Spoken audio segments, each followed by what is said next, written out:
നാം 40 ഡേയ്സ് വചനധ്യാനത്തിൻ്റെയും പ്രാർത്ഥനയുടെയും 8ാമത്തെ ദിവസത്തിന്റെ പ്രഭാതത്തിലേക്ക് വരുവാൻ കർത്താവ് നമുക്ക് കൃപ നൽകിയില്ല.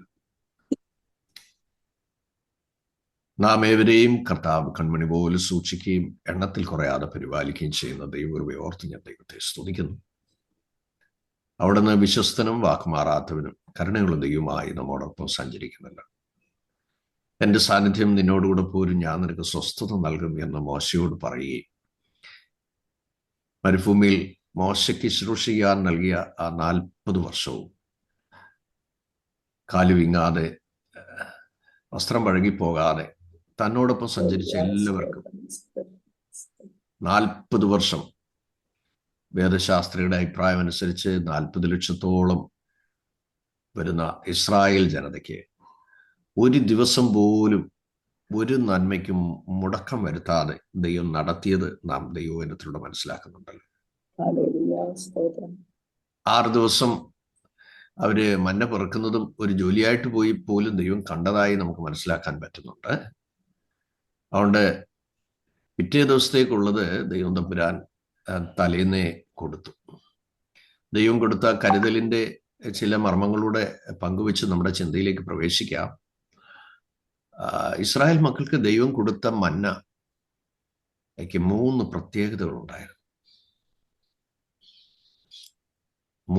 3 പ്രത്യേകതകൾ എല്ലാവരും കുറിച്ച് വയ്ക്കണം. ഇസ്രായേൽ മക്കൾക്ക് ദൈവം മരുഭൂമിയിൽ ഭക്ഷിപ്പാൻ കൊടുത്ത ആഹാരമാണ് മന്ന. അത് അവർക്ക് തേനിൽ ചുട്ട അടപോലെ ടേസ്റ്റായിരുന്നു. കൊത്തമ്പാലരി പോലെയും ഒക്കെ ഇരുന്ന വെളുത്ത നിറമുള്ള അത് കുറെ നാളൊക്കെ കഴിഞ്ഞപ്പോഴത്തേന് അവര് മടുത്തു. പിന്നെ ആദ്യം ശ്രേഷ്ഠമായിട്ടെന്നൊക്കെ എണ്ണിയിട്ട് പിന്നീട് വന്നിട്ട് അവർ പറയുന്നുണ്ട്, ഇത് ഈ വെറും മന്നയല്ലാതെ വേറെ ഒന്നും ഞങ്ങൾക്ക് ഇല്ല. Praise the Lord. നമുക്കറിയാം, ഇതൊന്നും പ്രതീക്ഷിച്ചല്ല ഇസ്രായേൽ മക്കള് മിസ്രൈമിൽ നിന്ന് അവർ പുറപ്പെട്ടത്. സൗരങ്ങളെ, ദൈവശബ്ദം കേട്ട് ഇറങ്ങിത്തിരിച്ച നാം ഓരോരുത്തരും ഒരു ഭക്തനായ മനുഷ്യൻ ഇങ്ങനെ പാടാനിടയായി. അദ്ദേഹം ഒരു വൈദികനായിരുന്നു.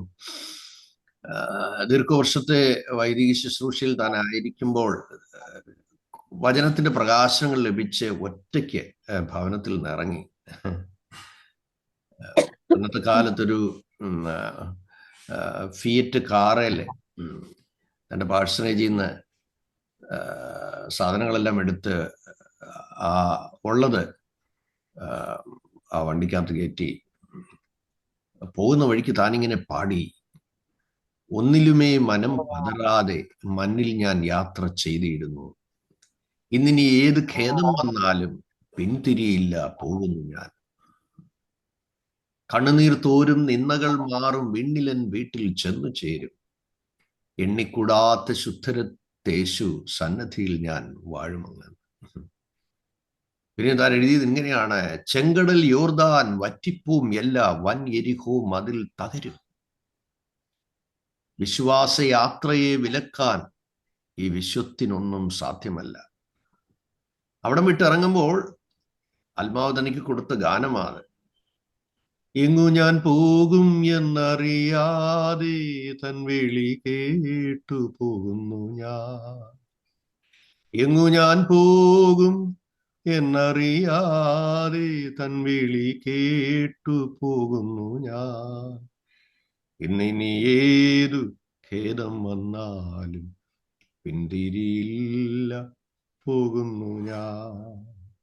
ചെങ്കടൽ യോർദാൻ വറ്റിപ്പോം, എല്ലാ വന്യരിഹോം അതിൽ തകരും, വിശ്വാസയാത്രയെ വിലക്കാൻ ഈ വിശ്വത്തിനൊന്നും ശക്തമല്ല.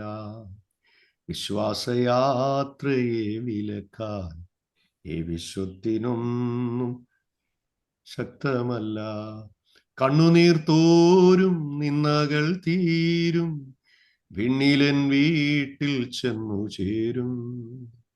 കണ്ണുനീർ തോരും, നിന്നകൾ തീരും, വിണ്ണിലൻ വീട്ടിൽ ചെന്നു ചേരും.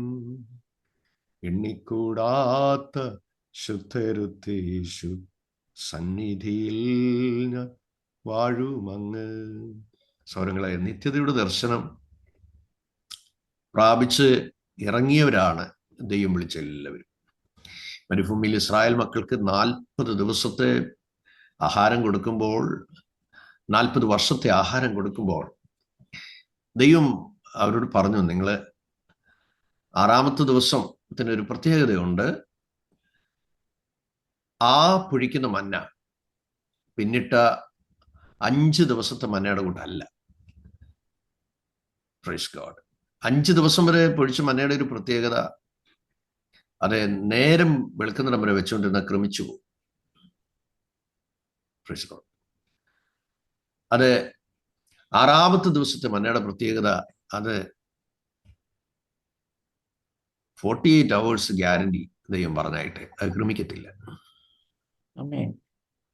ദൈവം പ്രോസസ് ചെയ്ത് തരുന്നതേ ഒന്നും ക്രമിച്ചു പോകത്തില്ല കേട്ടോ. ദൈവം മോശയോട് പറഞ്ഞു, നിങ്ങൾ ഒരു കാര്യം ചെയ്യണം, വരുന്ന തലമുറയ്ക്ക് സാക്ഷ്യത്തിനായി നിങ്ങൾ ഒരു കാര്യം ചെയ്യണം. നിങ്ങളുടെ പിതാക്കന്മാരുടെ ദൈവം മരുഭൂമിയിൽ നിങ്ങൾ എങ്ങനെയാണ് നടത്തിയത്? ഇത് അവർ ചോദിക്കുമ്പോൾ നിങ്ങൾ പറയണം. അതിന് ഈ പെട്ടകത്തിനകത്ത് മന്നായിട്ട് വെക്കേണ്ടതിന് വേണ്ടി ഒരു പൊൻപാത്രം ഉണ്ടാക്കാൻ ദൈവം പറഞ്ഞു. ആ പൊൻപാത്രത്തിനകത്ത് ഈ മന്നായിൽ കുറച്ച് നിങ്ങൾ എടുത്തു വയ്ക്കണം.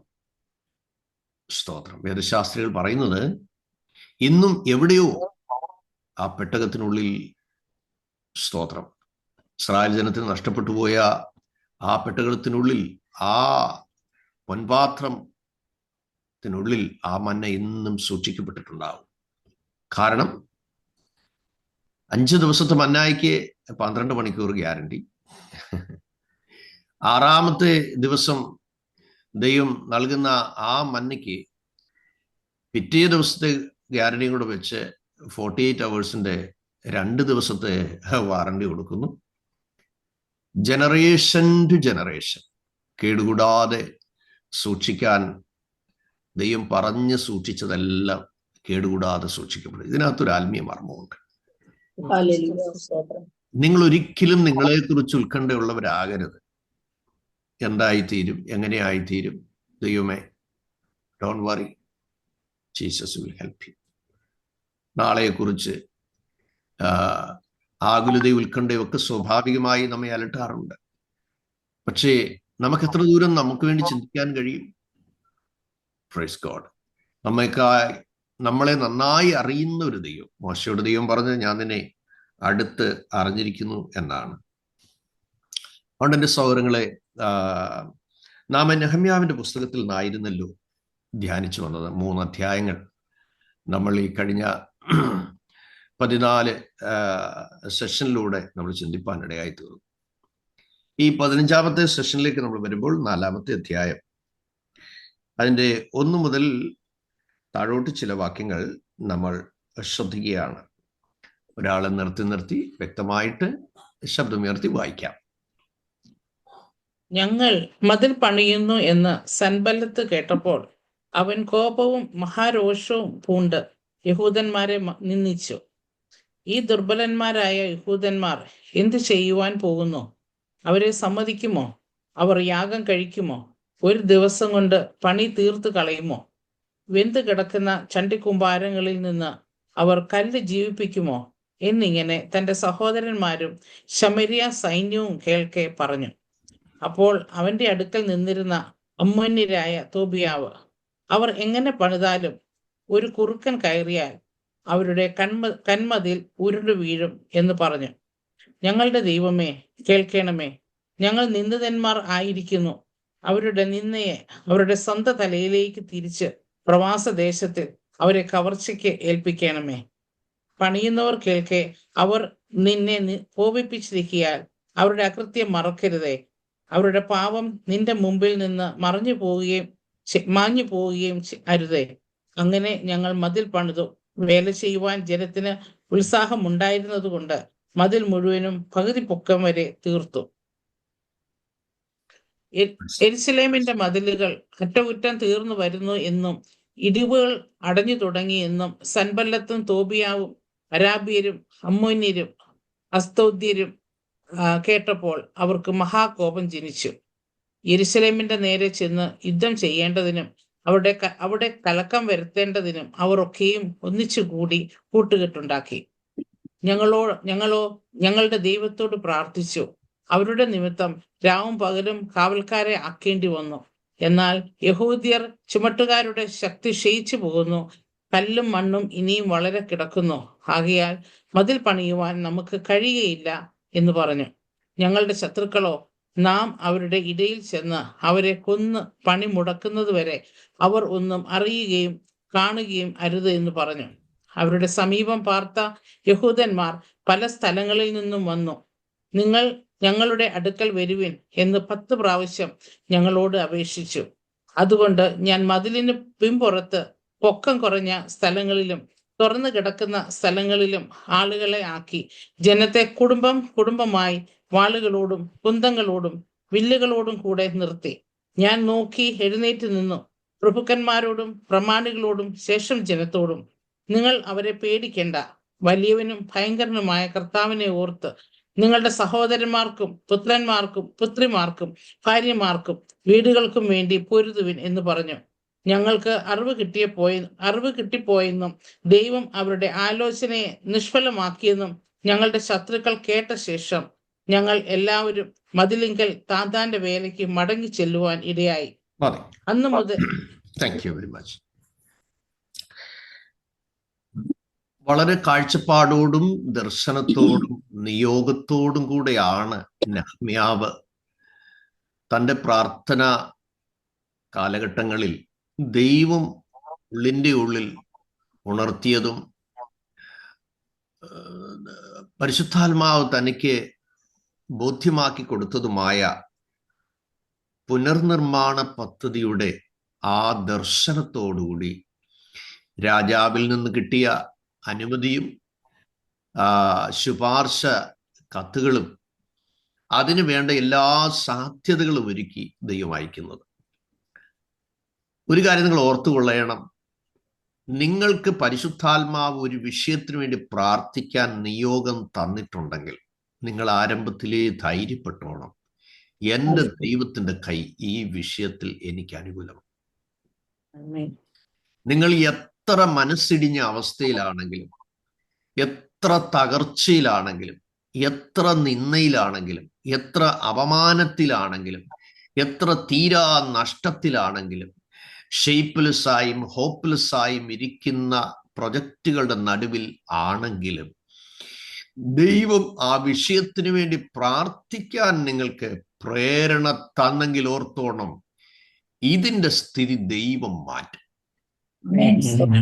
അത് എത്ര കാഠിന്യം നിറഞ്ഞതാണെങ്കിലും, എത്ര സാധ്യതകളില്ലാത്തതാണെങ്കിലും, എത്ര എതിർപ്പുകളുണ്ടെങ്കിലും, എത്ര വെല്ലുവിളികളുണ്ടെങ്കിലും, എത്ര ഗ്യാങ്ങായിട്ടുള്ള ഗൂഢാലോചനകളുടെ സംഘങ്ങൾ അതിൻ്റെ പുറകിൽ പ്രവർത്തിച്ചാലും, വധഭീഷണി വരെ പ്ലാൻ ചെയ്ത് ശത്രു എഴുന്നേറ്റാലും തിരിച്ചറിഞ്ഞുകൊള്ളുക, ദൈവത്തിൻ്റെ കൈ നിങ്ങൾക്ക് അനുകൂലമാണെങ്കിൽ. സങ്കീർത്തനം 68:1 പറയുന്നു, ദൈവം എഴുന്നേൽക്കുന്നു, ശത്രുക്കൾ ചെതറിപ്പോകുന്നു. ദൈവം എഴുന്നേൽക്കുന്നു, ശത്രുക്കൾ ചെതറിപ്പോകുന്നു. ദൈവം നിങ്ങളെ ഒരു ദൗത്യത്തിനായി നിയോഗിക്കുകയോ പരിശുദ്ധാത്മാവ് ഒരു സ്ഥലത്ത് നിങ്ങളെ ആക്കി വെക്കുകയോ ചെയ്തെങ്കിൽ ഓർത്തുകൊള്ളണം, ആ ദേശത്തുള്ള എന്തെല്ലാം പ്രശ്നങ്ങളുണ്ടോ, എത്ര ബലവാന്മാരുണ്ടോ, എത്ര ഉന്നതന്മാരുണ്ടോ, എത്ര ശക്തന്മാരുണ്ടോ, എത്ര പിടിപാടുള്ളവരുണ്ടോ, നിങ്ങൾ അതിനെ ഒന്ന് ഓർത്ത് ഭാരപ്പെടുകയേ വേണ്ട. സ്തോത്രം. നെഹമ്യാവ് പറഞ്ഞതുപോലെ നിങ്ങൾ അവരെ പേടിക്കേണ്ട, വലിയവനും ഭയങ്കരനുമായ കർത്താവിനെ ഓർത്ത്. ഈ ശത്രുവിന്റെ വലിപ്പം നിങ്ങൾ ഒരിക്കലും നിങ്ങളുടെ നാവ് കൊണ്ട് പറയരുത്. സാത്താൻ പ്രവർത്തിക്കുന്നു, ഈ വാക്കുകളൊന്നും നിങ്ങൾ പറഞ്ഞുകൊണ്ട് കിടക്കരുത്. ഭയങ്കര പ്രതികൂലമാ. ഈ മക്കളെ, ഇതൊക്കെ ഈ നമ്മൾ പറയുന്നതിന്റെ കാരണം എന്താണെന്നറിയാം? ദൈവത്തിന്റെ വലിപ്പത്തെക്കുറിച്ചുള്ള നമ്മുടെ അജ്ഞതയാണ് ശത്രുവിന്റെ വലിപ്പം പറയാൻ നമ്മളെ പ്രേരിപ്പിക്കുന്ന ഘടകം. പുറകിൽ ഒരു സൈന്യം ചോരത്തിളി ആചരിച്ച് പുറപ്പെട്ട ജനത്തിന്റെ പുറകെ വരികയാണ്. 10 ബാധകൾ അനുഭവിച്ചിട്ടും മിസ്രൈമ്യർക്ക് കൊതി തീർന്നില്ല, അല്ലേ? എന്തുകൊണ്ടാണ് അവർ വീണ്ടും പിന്തുടരുന്നത്? നമുക്കൊരു സംശയമുണ്ടല്ലേ. ഇസ്രായേൽ മക്കൾ ദൂരെ നിന്ന് കണ്ടപ്പോൾ ഏറ്റവും ഭയപ്പെട്ടു എന്ന് വായിക്കുന്നു. എന്തിനാ ശത്രു വീണ്ടും ഇരുമ്പ് രഥങ്ങളോടുകൂടെ പുറപ്പെട്ടു വരുന്ന? 10 ബാധകളാൽ അതിശക്തമായ വീര്യപ്രവർത്തികൾ അവിടെ നടന്നത് നമ്മൾ കാണുന്നുണ്ടല്ലേ. ഓരോ ബാധകളും വന്നു കഴിഞ്ഞപ്പോൾ ഫറവോന് ഇച്ചിര മാനസാന്തരം, പിന്നെയും കഠിനപ്പെടുന്നു. മോശയെ വിളിക്കുന്നു, ഇനി നീ എന്റെ മുഖം കാണരുതെന്ന് പറഞ്ഞ് ഓടിച്ചവനെ തിരിച്ചു വിളിപ്പിക്കുന്നു, അല്ലേ? പിന്നെ അടിച്ചോടിപ്പിക്കുക. ഓർത്തുകൊള്ളണം, വളരെ തിക്തമായ പ്രതികൂലങ്ങളിലൂടെ ഒറ്റയ്ക്ക് കർത്താവിന് വേണ്ടി ഇറങ്ങിത്തിരിച്ച ധാരാളം ആളുകൾ ഈ ലോകത്തിലുണ്ട്. എന്നെ അന്ന് വീട്ടിൽ നിന്ന് അടിച്ചിറക്കി. എന്നെ മുറിയിൽ അച്ചാച്ചൻ കയറ്റി, ഏറ്റവും മൂത്ത ജ്യേഷ്ഠൻ കയറ്റി കുറ്റി കിട്ടേച്ച് ഇഷ്ടംപോലെ ചെള്ളക്ക് അടിച്ചതാ. നീ പറയടാ പെന്തിക്കോസ് ഇനി ആയുസി പോകത്തില്ലെന്ന്. അപ്പൊ ഞാൻ ചിരിച്ചോണ്ട് പറഞ്ഞു, എൻ്റെ മുഴങ്കാല് കൊണ്ട് ഞാൻ അച്ചാച്ചനെ നേടും. ഒരു കാലത്ത് നമ്മൾ ഒരുമിച്ച് ഒരു വേദിയിൽ കർത്താവിനെ സാക്ഷിക്കുമെന്ന്. അന്നേരം 2 എണ്ണം കൊടുത്തു. പക്ഷേ എൻ്റെ ഓർമ്മ ശരിയെങ്കിൽ 14 വർഷം കഴിഞ്ഞപ്പോൾ ഒരു കുടുംബമായി സ്നാനപ്പെട്ടു. ഏറിയ വർഷങ്ങൾ സൗദി അറേബ്യയിൽ ജോലിയോടൊപ്പം കർത്താവിന്റെ വേല ചെയ്തു. അവിടെ ഒരു വില്ലായിൽ പ്ലാൻ ചെയ്ത കൺവെൻഷന് 2004 ഞാൻ ശുശ്രൂഷിക്കാനായി കിടന്നു. എൻ്റെ മൂത്ത അച്ചാച്ചൻ സാക്ഷി പറയണമെന്ന് എല്ലാവരും പറഞ്ഞു. ഞാൻ പ്രസംഗിക്കുകയും മൂത്ത ജ്യേഷ്ഠൻ സാക്ഷി പറയുകയും ചെയ്തു. അനേക ആത്മാക്കളെ എൻ്റെ സഹോദരന്മാരെ നേടിക്കൊണ്ടിരിക്കുന്നു. കർത്താവിന് സ്തോത്രം. ഞാൻ പറഞ്ഞു വന്നത്, ദൈവത്തിന് എല്ലാത്തിനും ഒരു സമയമുണ്ട്. കർത്താവിന്റെ മക്കളെ, വെല്ലുവിളികളുടെ നടുവിലാണ് എപ്പോഴും നിങ്ങളുടെ ദർശനം ഫ്രൂട്ട്ഫുൾ ആകുന്നതെന്ന് നിങ്ങൾ ഓർത്തുകൊള്ളണം. നിങ്ങൾക്ക് പ്രതികൂലങ്ങളില്ലെങ്കിൽ നിങ്ങൾക്ക് എന്തോ കുഴപ്പമുണ്ട്. നിങ്ങൾ കംഫർട്ട് സോണിലാണോ, നിങ്ങൾക്കൊന്നും പ്രാപിക്കാൻ കഴിയത്തില്ല. സ്തോത്രം. ദർശനമുള്ള നെഹമ്യാവിന്റെ ഉള്ളിൽ പ്രതികൂലം കൂടുന്തോറും ധൈര്യം വർദ്ധിച്ചുകൊണ്ടിരിക്കുക. അഭിഷേകം ഒരു ദൈവവേദന്റെ മണ്ടയിൽ ഉണ്ടെങ്കിൽ ഗോലിയാത്തിന്റെ വണ്ണവും അവന്റെ കയ്യിലുള്ള പടപ്പുതടിയും അവന്റെ പരിചയം അവന്റെ കുന്തത്തിന്റെ മൊനയൊന്നും ദർശനമുള്ളവന്റെ ഉള്ളിൽ, അഭിഷേകമുള്ളവന്റെ മുമ്പിൽ ഇതൊന്നും വിലപ്പോവില്ല. ദൈവമക്കളെ, സ്തോത്രം. 40 ദിവസം ഏലാം താഴ്വരയിൽ ഇസ്രായേൽ ജനത്തെ വിറപ്പിച്ച് ശൗലും കൂട്ടനും വിറച്ചുപോയെന്ന, ഭയപ്പെട്ടു പോയെന്നാ വായിക്കുന്നത്. അന്നേരമാണ് കോമളരൂപിയായ ഒരു ബാലകൻ ദൂരെ നിന്ന് കേൾക്കുകയാണ്, അമ്മേ, ഇസ്രായേലിന്റെ ദൈവത്തെ നിന്ദിക്കുന്നവൻ ആരെന്നാ ചോദിച്ചത്. ശ്രദ്ധിക്കുന്നുണ്ടോ? എന്താ കാര്യം? വെല്ലുവിളികളെ അതിജീവിക്കാൻ മനുഷ്യബുദ്ധിക്ക് കഴിയില്ല എന്ന് നിങ്ങൾ ഓർത്തോണം. സാത്താൻ എഴുത്തുകാരെ ഒന്നും പേടിയില്ല, പ്രഭാഷകരെയും പേടിയില്ല. പക്ഷേ പ്രാർത്ഥിക്കുന്ന, ജീവിത വിശുദ്ധിയുള്ള, ദൈവത്തോടു കൂടെ നടക്കുന്ന ഒരു ദൈവവേദനെ കണ്ടാൽ പിശാചിന് അറിയാം. അതുകൊണ്ടാ ഒരിക്കൽ സ്കേപ്പ എന്ന മഹാപുരോഹിതന്റെ 7 മക്കൾ ഭൂതമിറക്കാൻ ചെന്നപ്പോൾ അശുദ്ധാത്മാവ് ബാധിച്ച ഒരു മനുഷ്യൻ, അന്നേരം പൗലോസ് പോലും അവിടെ ഇല്ല. പക്ഷേ സാത്താൻ വിളിച്ചു പറഞ്ഞൊരു കാര്യമുണ്ട്, നിങ്ങൾ കേട്ടിട്ടില്ലേ? 19-ാം അധ്യായം അപ്പോസ്തല പ്രവൃത്തിയിൽ, യേശുവിനെ ഞാൻ അറിയുന്നു, പൗലോസിനെയും പരിചയമുണ്ട്. മനസ്സിലാകുന്നുണ്ടോ? നിങ്ങൾ എങ്ങനെയാ ജീവിക്കുന്നത്? നിങ്ങളുടെ സംഭാഷണം എങ്ങനെയാ? നിങ്ങളുടെ സ്വകാര്യ ജീവിതത്തിന്റെ രഹസ്യലോക ദൈവമായിട്ടുള്ള ബന്ധത്തിൽ എങ്ങനെയാണ്? മനുഷ്യരോടുള്ള നിങ്ങളുടെ സംഭാഷണം എങ്ങനെയാണ്? നിങ്ങളുടെ സമീപനം എങ്ങനെയാണ്? നിങ്ങളുടെ ജോലിയിലുള്ള വിശ്വസ്തത എങ്ങനെയാണ്? ഒപ്പിച്ച് ഡ്യൂട്ടി ചെയ്ത് ഉഴപ്പിയടിച്ച് പോകുന്നവരായിട്ടാണോ? അതോ നിങ്ങൾക്ക് ജോലി തന്ന സ്ഥാപനത്തിന് നിങ്ങളെ കൊണ്ട് എന്തെങ്കിലും നന്മയും പ്രയോജനവും അഭിവൃദ്ധി ആ കമ്പനിക്ക് ഉണ്ടാകുന്നുണ്ടോ? ഇതെല്ലാം ദൈവം ഒരു ദൈവത്തിന് ഒരു രാജ്യത്തോ ഒരു ദേശത്തോ ഒരു പൊസിഷനിലോ ഒരു ഇൻചാർജ് ആക്കി വെച്ചു കഴിഞ്ഞാൽ അത് ആ സ്ഥാപനത്തിനൊരു വലിയ ബ്ലെസ്സിങ് ആയിരിക്കണം. ഒരു തലവേദനയാകരുത്. നിങ്ങൾ ഇരിക്കുന്ന കമ്പ് ഒരിക്കലും മുറിച്ച് കളയരുത്. നിങ്ങൾക്ക് കൊട്ടയ്ക്കകത്തിരുന്നുകൊണ്ടൊന്നും ഒരിക്കലും കൊട്ട പോക്കാനൊക്കെ എന്ന് മനസ്സിലായിക്കോണം. അതുകൊണ്ട് ഒരിക്കലും നിങ്ങൾ നന്മ മാടിക്കുന്ന, നിങ്ങൾ പേച്ചക്ക് മേടിക്കുന്ന നിങ്ങളുടെ സ്ഥാപനത്തെയോ നിങ്ങളുടെ കമ്പനിയോ നിങ്ങളുടെ വർക്ക് ചെയ്യുന്ന ടീം ലീഡേഴ്സിനെ ഒരിക്കലും കുറ്റം വിധിച്ച് അതിനെ ശപിക്കുകയോ നശിപ്പിക്കുകയോ ചെയ്യരുത്. നിങ്ങൾ പാർക്കുന്നത് അത് നശിക്കാനല്ല, നിങ്ങൾ വർക്ക് ചെയ്യുന്നത് അത് ബ്ലസ്ഡായി അത് ഉയർച്ച പ്രാപിച്ച് ആ കമ്പനിക്ക് ബ്ലെസ്സിങ് ഉണ്ടാകുവാനാണ്. ഞാൻ പറഞ്ഞു വന്നത്, പ്രതിസന്ധികളുടെ നടുവിൽ പ്രത്യാശ നൽകുന്ന ഒരു ദൈവമാണ് നമ്മുടെ ദൈവം എന്ന് നിങ്ങൾ അറിഞ്ഞുകൊള്ളണം. ഒറ്റപ്പെട്ടും തള്ളപ്പെട്ടും അവഗണിക്കപ്പെട്ടും പോകുന്ന സന്ദർഭങ്ങൾ ഉണ്ടെങ്കിൽ ഓർത്തോണം, അയ്യോ ഞാൻ ഒറ്റയ്ക്കാണ്, എനിക്ക് പിടിച്ചു നിൽക്കാൻ കഴിയത്തില്ല എന്നുള്ള ചഞ്ചല മനസ്സല്ല നമുക്ക് ആവശ്യം. ഒറ്റയ്ക്കായിരിക്കുന്നെങ്കിൽ നിങ്ങളെ ഒറ്റയാനെ പോലെ നിർത്തും. Praise the Lord. നിങ്ങൾക്ക് എന്താണ് അവിടെ വേണ്ടുന്നത് അത് ദൈവം പകർന്നു തരും. ജ്ഞാനമാണോ? ദിവ്യാത്മാവിനാൽ ദൈവം നിങ്ങൾക്ക് തരും. ആരോഗ്യമാണോ? ദൈവം അത് നിങ്ങൾക്ക് നൽകും. അപ്പൊ നമ്മൾ ചില സമയത്ത് ഈ അബദ്ധങ്ങളൊക്കെ എന്ത് ചെയ്യും, കാണിച്ചു വെക്കും. അപ്പൊ അബദ്ധങ്ങൾ ഉണ്ടാകാതിരിക്കാൻ നമ്മൾ വളരെ സൂക്ഷ്മതയുള്ളവരായിരിക്കണമെന്ന് ഓർക്കണം. ചില ആളുകളുണ്ട്, ഞാൻ ഈ പറയുന്ന പ്രായോഗിക ക്രിസ്തീയ ജീവിതം കൂടെ പറഞ്ഞ് എന്തിനാ പോകുന്നതെന്ന് ചോദിച്ചു കഴിഞ്ഞാൽ നിങ്ങൾ അവെയർ ആയിരിക്കണം. ഭക്തി മൂത്ത് കഴിഞ്ഞാൽ പിന്നെ ചില ആളുകൾ വെള്ളം കുടിക്കുകയില്ല. അതൊക്കെ അപകടകരമായ കാര്യമാണ്. കാരണം മെഡിക്കൽ പഠിച്ചിട്ടുള്ളവർക്ക് അറിയാം, നമ്മുടെ ബ്രെയിനിൽ 80 to 85% നമ്മുടെ ബ്രെയിൻ വാട്ടറാണ്. കിഡ്നി ആണെങ്കിൽ 80 to 85%, ഹാർട്ട് ആണെങ്കിൽ 75 to 80% വെള്ളമാണ്. ലങ്സ് ആണെങ്കിൽ 75% മുതൽ 80% വരെ വെള്ളമാണ്. ഞാൻ റിപ്പീറ്റ് ചെയ്യുന്നു, ബ്രെയിനിൽ 80 മുതൽ 85% വരെ വാട്ടറാണ്. കിഡ്നിയിൽ 80 മുതൽ 85% വാട്ടറാണ്. ഹാർട്ടിന് 75 to 80 വാട്ടറാണ്. ലങ്സിന് 75 to 80 വാട്ടറാണ്. ഈ വെള്ളം നമുക്ക് എന്തുവാ ഗുണം തരുന്നത്? വെള്ളം എപ്പോഴും നമ്മുടെ ബ്രെയിനിൽ എനർജി ഫങ്ഷൻ ചെയ്യാനായിട്ട്, നമ്മുടെ ചിന്തകളും നമ്മുടെ ഓർമ്മശക്തിയും ഹോർമോണിന്റെ ആവശ്യങ്ങളൊക്കെ ഇതെല്ലാം പ്രൊഡക്റ്റ് ചെയ്യാനായിട്ട് വെള്ളത്തിന്റെ ആവശ്യമുണ്ട്.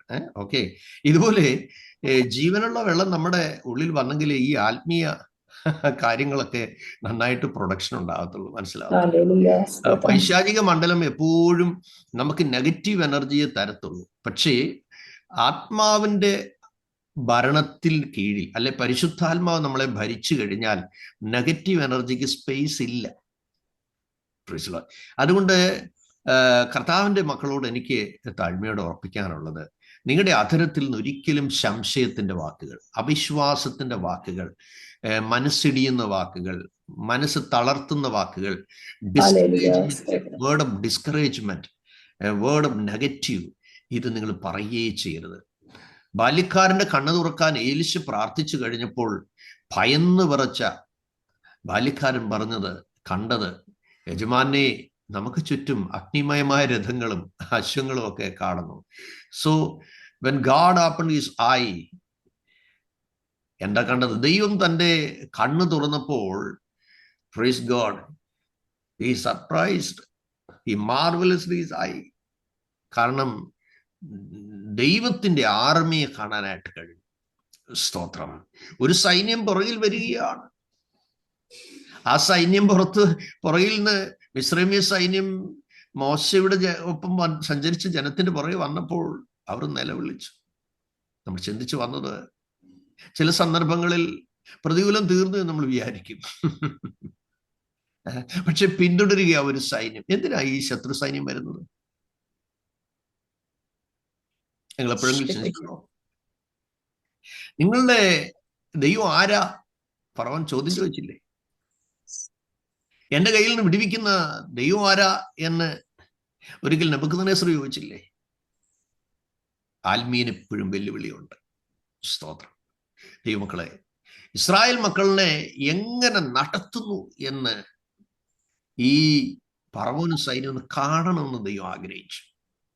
അവർക്ക് വേണ്ടി ജനലക്ഷങ്ങൾക്ക് ഒറ്റ രാത്രി കൊണ്ടാണ് വഴിയുണ്ടായത്, അല്ലെ? യഹോവ അതിശക്തമായ ഒരു കാറ്റടിപ്പിച്ചു. കാറ്റിന് ദൈവശബ്ദം മനസ്സിലാവും, അല്ലെ? കാക്കയ്ക്ക് ദൈവശബ്ദം മനസ്സിലാവും, അല്ലെ? സിംഹത്തിന് ദൈവശബ്ദം മനസ്സിലാവും, അല്ലെ? മത്സ്യത്തിന് ദൈവശബ്ദം മനസ്സിലാകും, അല്ലെ? വൃക്ഷത്തിന് ദൈവശബ്ദം മനസ്സിലാവും, അല്ലെ? കഴുതയ്ക്ക് ദൈവശബ്ദം മനസ്സിലാവും, അല്ലെ? ഞാൻ പറഞ്ഞ പൊരുളുകളൊക്കെ നിങ്ങൾക്ക് മനസ്സിലാകുന്നുണ്ടോ? കാക്ക ദൈവശബ്ദം കേട്ടതുകൊണ്ടല്ലേ ഏലിയാവിന് ഭക്ഷണമായി പോയത്. വൃക്ഷത്തിന് ശബ്ദം കേൾക്കാൻ പറ്റും. രാവണക്ക് 50 വർഷത്തെ വളർച്ച ഒറ്റ രാത്രി കൊണ്ട് ദൈവം കൽപ്പിച്ചുണ്ടാക്കി അല്ലേ. സ്തോത്രം.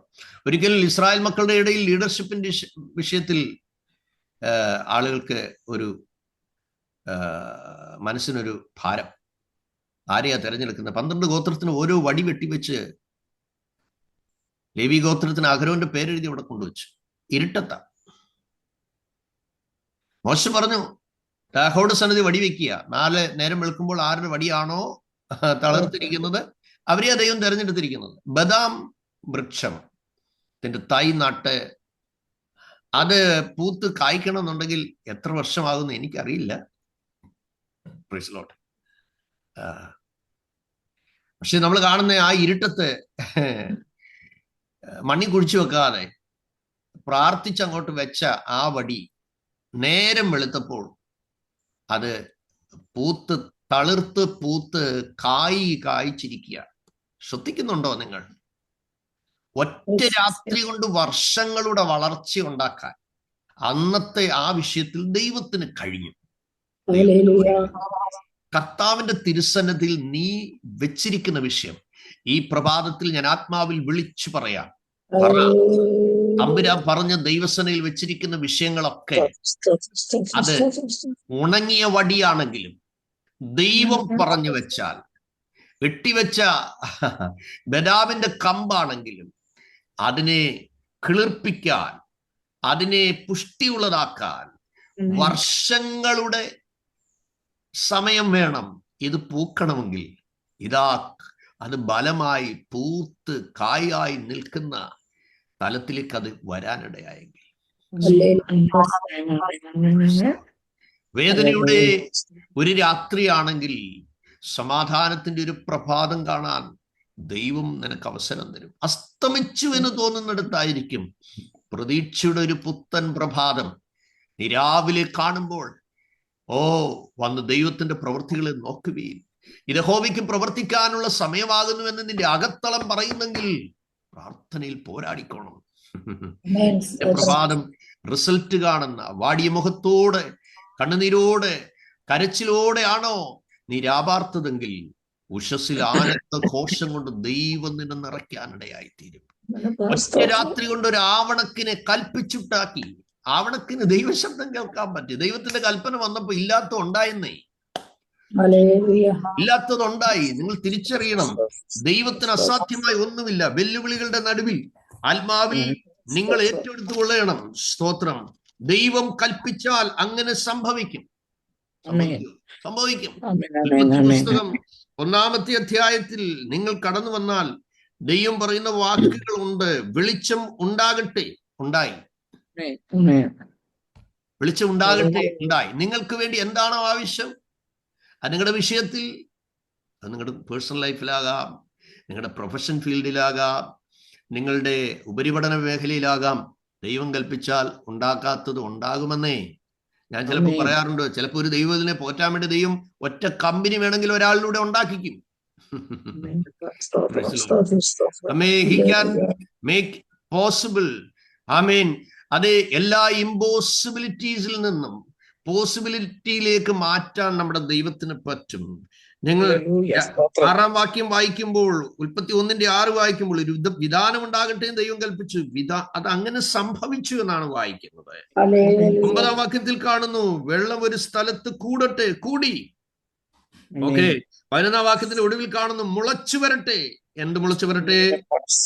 പുല്ലും വിത്തുള്ള സസ്യങ്ങളും ഭൂമിയിൽ അതത് തരം വിത്തുള്ള ഫലം കായ്ക്കുന്ന വൃക്ഷങ്ങളും മുളച്ചു വരട്ടെ. മുളച്ചു വന്നു. 11-ാം വാക്യത്തിൽ വെളിച്ചം ഉണ്ടാകട്ടെ, ഉണ്ടായി സഹോദരങ്ങളെ.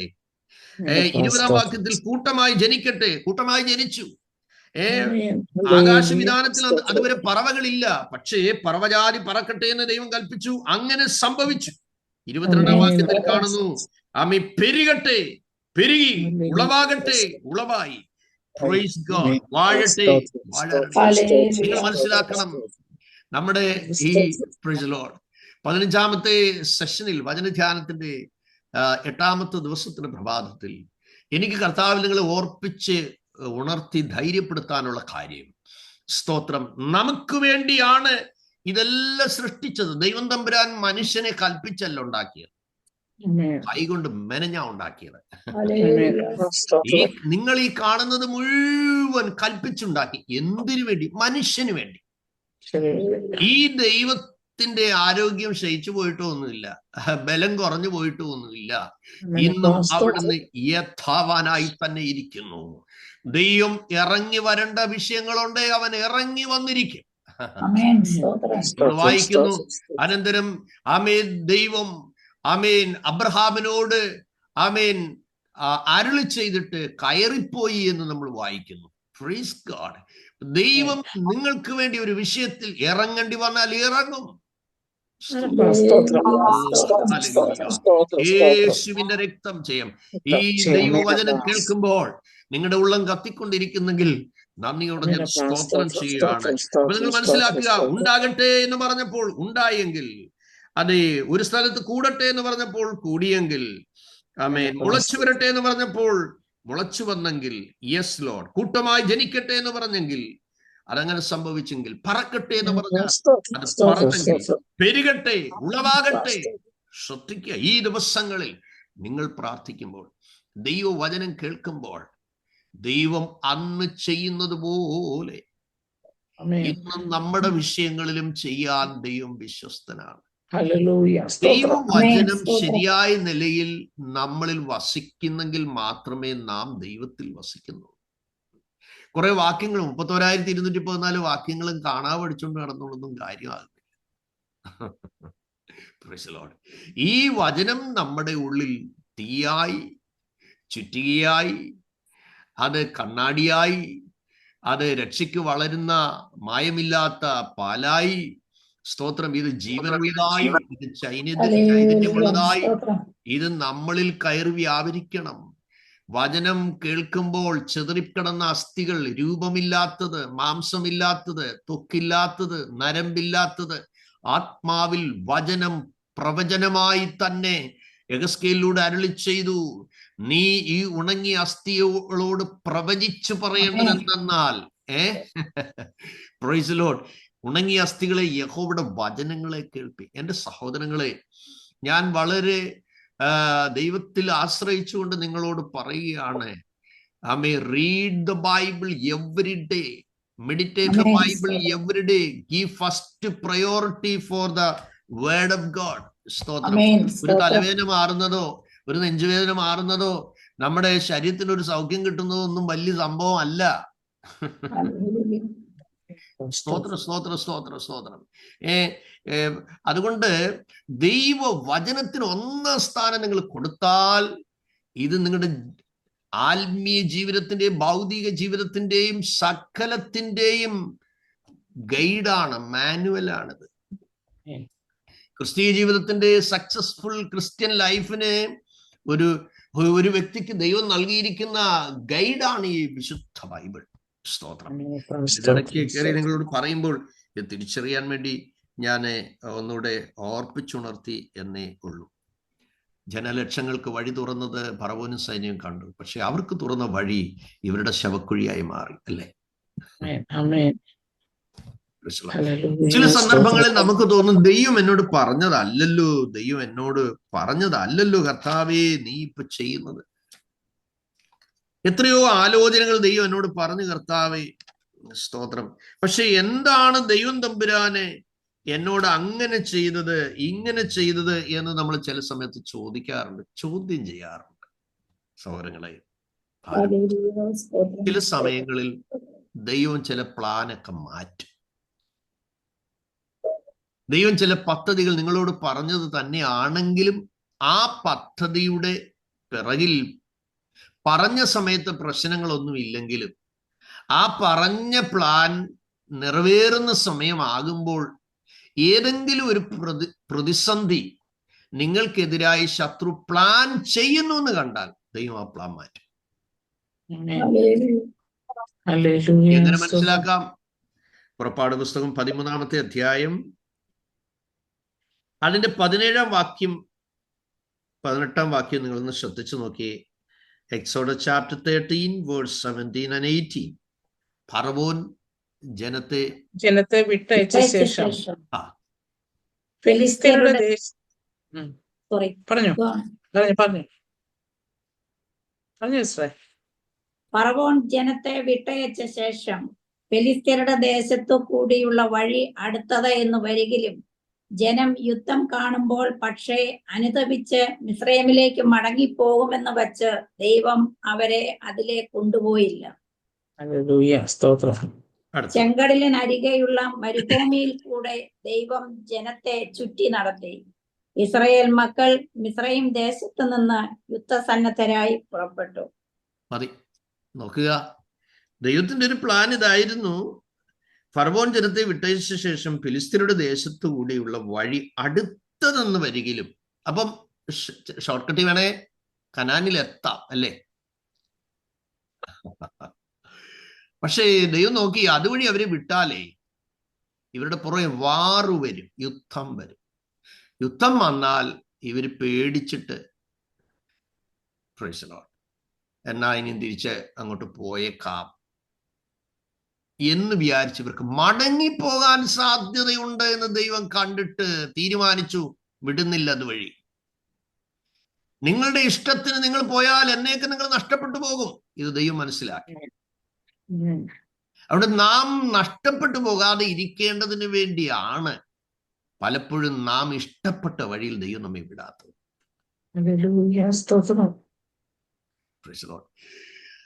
നാം നഷ്ടപ്പെട്ടു പോകാതെ ഇരിക്കേണ്ടതിന് നാം ഇഷ്ടപ്പെട്ട വഴിയിൽ ദൈവം വിടാതെ ദൈവം പ്ലാൻ ചെയ്ത വഴിയിലൂടെ തന്റെ ജനത്തെ കൊണ്ടുപോവുകയാണ്. സ്തോത്രം, സ്തോത്രം. തേനും നായിച്ചയും വെട്ടുക്കിളിയും എല്ലാം ദേശത്തെ മൂടിയപ്പോൾ ഒരു പ്രാർത്ഥനയാൽ ഓരോ തവണയും ദൈവം പറയുന്നത് പോലെ ദൈവം പറഞ്ഞു, നാളെ ഇന്നത് സംഭവിക്കും, ഇന്നത് സംഭവിക്കും, ഇന്നത് സംഭവിക്കും. പ്രാർത്ഥിക്കുകയാണ്, അത് സംഭവിക്കുകയാണ്. പക്ഷെ ഫറവോൻ വിളിച്ചപ്പോൾ ഈ പേനയെല്ലാം കൂടെ തൂത്തുവാരാനായിട്ട് ആളുകൾക്ക് പറ്റുമോ? നായിച്ചെ തൂത്തുവാരാൻ പറ്റുമോ? വെട്ടുക്കിളിയെ തൂത്തുവാരാൻ പറ്റുമോ? ദേശത്ത് മൂടിയെന്നാ വായിക്കുന്നത്. പക്ഷെ നിങ്ങൾ മനസ്സിലാക്കിയേ, ഒരൊറ്റ സിംഗിൾ പ്രയർ ദൈവം ഒരു കാറ്റടിപ്പിച്ചിട്ട് കൊട്ടാരം മുതൽ കുടില് വരെയുള്ള സകലരുടെ വീട്ടിൽ നിന്നും വന്ന പേനയെ ദൈവം ചെങ്കടലിൽ കൊണ്ടിട്ടു. നായിച്ചയെ ചെങ്കടലിൽ കൊണ്ടിട്ടു, വെട്ടുകിളിയെ ചെങ്കടലിൽ കൊണ്ടിട്ടു. ദൈവത്തിന്റെ പൈതലേ, നിന്റെ പ്രാർത്ഥനയ്ക്ക് നീ ഇമാജിൻ ചെയ്യുന്നതിനേക്കാൾ ഏറിയായി കവർ ചെയ്യാൻ പറ്റുമെന്ന് തിരിച്ചറിയാൻ പറ്റുമോ? നിന്റെ പ്രാർത്ഥനയ്ക്ക് നീ ഇമാജിൻ ചെയ്യുന്നതിനേക്കാൾ ബൃഹത്തായ മേഖലയിൽ നിന്റെ പ്രാർത്ഥനയുടെ ആമേൻ ആ റേഞ്ച്, അതിന്റെ റിസൾട്ട്, അതിന്റെ എൻകൗണ്ടർ, ദൈവ സന്ദർശനം അത്ര മാത്രം ഭയാനകമായ തലങ്ങളിലേക്ക് കവർ ചെയ്യാൻ പറ്റും സഹോദരങ്ങളെ. എല്ലാ സംശയവും, എല്ലാ പിറുപിറുപ്പും നമ്മുടെ മനസ്സിൽ നിന്ന്, നമ്മുടെ ഇടുങ്ങിയ ചിന്താഗതികളെ എല്ലാം ദൈവം എടുത്തു മാറ്റുന്ന പ്രഭാതമാക്കി ദൈവം തീർക്കട്ടെ. നിങ്ങൾ ധൈര്യപ്പെടുക. നെഹമ്യാവും ടീം അംഗങ്ങളും ചേർന്ന് അതിൽ പണിയുകയാണ്. സൻബല്ലത്തും തോബിയാവും തന്നോടൊപ്പമുള്ള ഒരു ഗ്യാങ് ഈ നിന്ന ലൈഫ് ടൈം ഇവർ അനുഭവിക്കണമെന്ന് ആഗ്രഹിച്ചാണ് കിടക്കുന്നത്. ആമോസ് 9:9 തോന്നുന്നു. ദൈവം വാഗ്ദത്തം ചെയ്ത് പറഞ്ഞ ഒരു കാര്യമുണ്ട്. എന്താണത്? സ്തോത്രം. ഇവരെ മുഴുവൻ തിരിച്ചു ദൈവം കൊണ്ടുവരും. ചെതറിച്ചത് ദൈവമാണ്. അത് ദൈവത്തിന്റെ വഴി വിട്ടോണ്ട തമ്പുരാൻ തല്ലുകൊടുത്തു.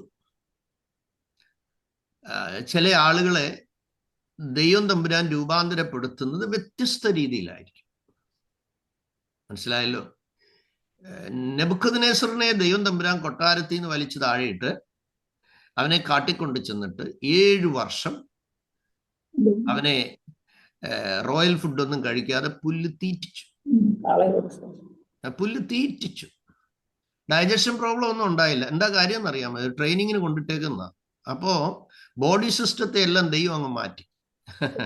കാട്ടുമൃഗങ്ങളോട് പറഞ്ഞു, ഞാൻ ഒരാളെ ട്രെയിനിങ്ങിൽ നിങ്ങളുടെ കൂട്ടത്തിലേക്ക് വിടുകയാണ്, പുള്ളിയെ തൊട്ടേക്കരുത്. ഈ 7 വർഷം മഞ്ഞ് കൊണ്ടു മഴയും നനഞ്ഞു ഒരു ജലദോഷവും പിടിച്ചില്ല. കാര്യം പ്രൊട്ടക്ട് ചെയ്തു. പഠിക്കാനാ. 7 വർഷത്തെ കോഴ്സാ.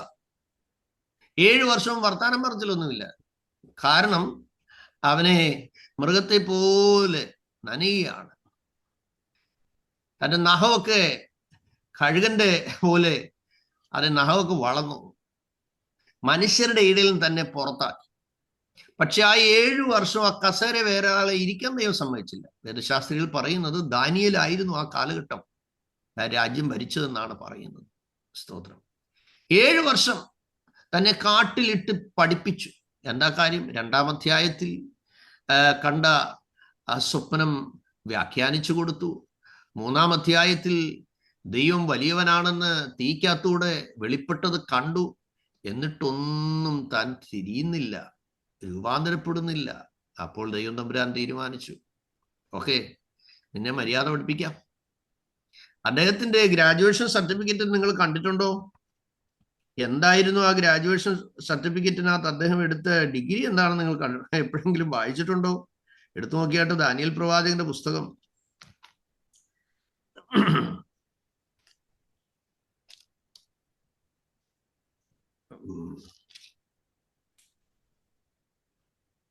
നാലാമത്തെ അധ്യായം അതിന്റെ 37-ാം വാക്യത്തിന്റെ അവസാന ഭാഗം.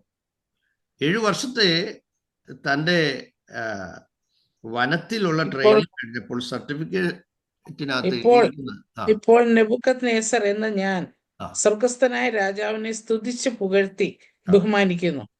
അവന്റെ പ്രവൃത്തികളൊക്കെ സത്യവും അവന്റെ വഴികൾ ന്യായവുമാവുന്നു. നിഗളിച്ച് നടക്കുന്നവരെ താഴ്ത്തുവാനും അവൻ പ്രാപ്തൻ തന്നെ. അത്രേ ഉള്ളൂ. Certificate of humbleness. Certificate of humbleness. അപ്പൊ താഴ്മ പഠിക്കാനായിട്ടാണ് കാട്ടിൽ കൊണ്ടിട്ടത്. അവിടെ ഒരു റോയൽ ഫുഡും ഇല്ല. കാട്ടിൽ നിന്നോണം, അവിടെ കിടന്നോണം, അവിടെ പുല്ല് തിന്നണം. എന്തിനാ ദൈവം ഇങ്ങനെ ദൈവം ചെയ്തത്? അത്യുന്നതനായവൻ. 26-ാം വാക്യം. സ്തോത്രം.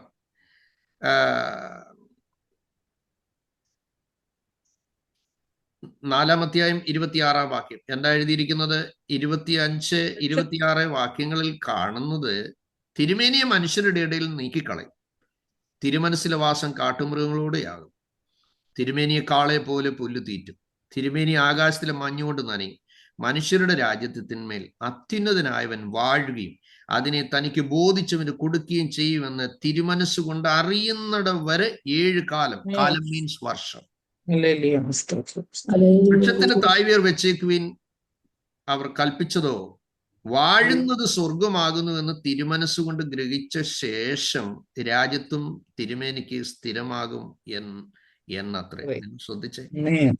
ദൂത് കേട്ടിട്ട് 28-ാം വാക്യത്തിൽ കാണുന്ന എന്താ? 1 വർഷം കൂടെ തിരിച്ചു വരാൻ ഒക്കെങ്കിൽ വരട്ടെന്ന് വിചാരിച്ച കാലാവധി കൊടുത്തു. ഇതെല്ലാം നെബൂഖദ്നേസർ രാജാവിന് സംഭവിച്ചു 12 മാസം കഴിഞ്ഞിട്ടാണ് ഇത് സംഭവിക്കുന്നത്. എങ്ങനെ? കാട്ടിലോട്ട് പോകാനുള്ള ക്രമീകരണം ഉണ്ടാക്കുന്നത് മനസ്സിലാകുന്നുണ്ട്. താനെ അവൻ ബാബേലിലെ രാജമന്ദിരത്തിന്മേൽ ഉലാവിക്കൊണ്ടിരുന്നു. ഇത് ഞാൻ എൻ്റെ ധനമാഹാത്മ്യത്തിനായി എന്റെ പ്രതാപത്തിനായിട്ട് രാജധാനിയായി പണിത മഹദിയാം ബാബേൽ അല്ലയോ എന്നുള്ളത്. ഈ വാക്ക് ഇരിക്കുമ്പോൾ തന്നെ സ്വർഗത്തിൽ നിന്ന് ഒരു ശബ്ദം ഉണ്ടായത്, നെബൂഖദ്നേസറേ, നിന്നോട് ഇത് കൽപ്പിക്കുന്നു, രാജ്യത്ത് നിന്നെ വിട്ട് നീങ്ങിയിരിക്കുന്നു. നിന്നെ മനുഷ്യരുടെ ഇടയിൽ നീക്കിക്കളയും. നിന്റെ പാർപ്പ് കാട്ടിലെ മൃഗങ്ങളോടുകൂടി. നോക്കുക, താൻ ദൈവശബ്ദം കേൾക്കുകയാണ്. 33-ാം വാക്യത്തിൽ കാണുന്നു, ഉടനെ തന്നെ ആ വാക്ക് നെബൂഖദ്നേസറിന് ഭവിച്ചു, നിവൃത്തിയായി. നോക്കി, അവനെ മനുഷ്യരുടെ ഇടയിൽ നീക്കിക്കളഞ്ഞ് അവന്റെ രോമം കഴുകന്റെ തൂവൽ പോലെയും അവന്റെ നഖം പക്ഷിയുടെ നഖം പോലെയും വളരുന്നത് വരെ അവൻ കാളയെന്ന പോലെ പുല്ല് തിന്നുകയും അവന്റെ ദേഹം ആകാശത്തിലെ മഞ്ഞുകൊണ്ട് നനയുകയും ചെയ്തു. 34-ാം വാക്യത്തിൽ, ആ കാലം കഴിഞ്ഞിട്ട് നെബൂഖദ്നേസർ എന്ന് ഞാൻ സ്വർഗത്തിലേക്ക് കണ്ണുയർത്തി എന്റെ ബുദ്ധിയും എനിക്ക് മടങ്ങി വന്നു. നോക്കുക, ചിലരെ പഠിപ്പിക്കാനായിട്ട് ദൈവം തമ്പുരാൻ വ്യത്യസ്തമായ മുഖാന്തരങ്ങളിലൂടെ വിടും. മനസ്സിലാകുന്നത് എൻ്റെ സഹോദരങ്ങളെ, നിങ്ങളുടെ വീട്ടിൽ നല്ല അമ്മയായിരിക്കുമ്പോൾ തന്നെ നിങ്ങൾ ദൈവത്തിന് നന്ദി പറയണം. കർത്താവേ, ഒരു ഉത്തമ ഭക്തയായ അമ്മയുടെ സ്ഥാനത്ത് എന്നെ ബിൽഡ് ചെയ്തെടുക്കണേ. നിങ്ങളുടെ മക്കൾ ഒരിക്കലും പറയരുത് നിങ്ങളൊരു ഝാൻസി റാണിയാണ്, ഈ തള്ള ഒരു പിശാചാണ് എന്ന് നിങ്ങളുടെ കുഞ്ഞുങ്ങളുടെ ആദരം കൊണ്ട് പറയിക്കരുത്. അവർക്ക് എപ്പോഴെങ്കിലും മുറിവേറ്റിട്ടുണ്ടാവും, അതുകൊണ്ട് അവരത് പറഞ്ഞു. സ്നേഹത്തിന്റെ ശബ്ദവും അംഗീകാരത്തിന്റെ സ്പർശനവും ചേർത്ത് പിടിക്കലിന്റെ ആലിംഗനവും ഒക്കെ നിങ്ങളുടെ കുഞ്ഞുങ്ങൾക്ക് കൊടുക്കണം. സ്തോത്രം. നിങ്ങളുടെ ഡിഗ്രിയും, നിങ്ങൾ ചിലപ്പോൾ സ്കൂളിൽ സാറായിരിക്കും, അല്ലെ നഴ്സിംഗ് സൂപ്രണ്ട് ആയിരിക്കും, അല്ലെ എഞ്ചിനീയർ ആയിരിക്കും. ദൈവസന്നിധിയിൽ ഒരു പ്രൊഫഷനും ഇല്ല കേട്ടോ.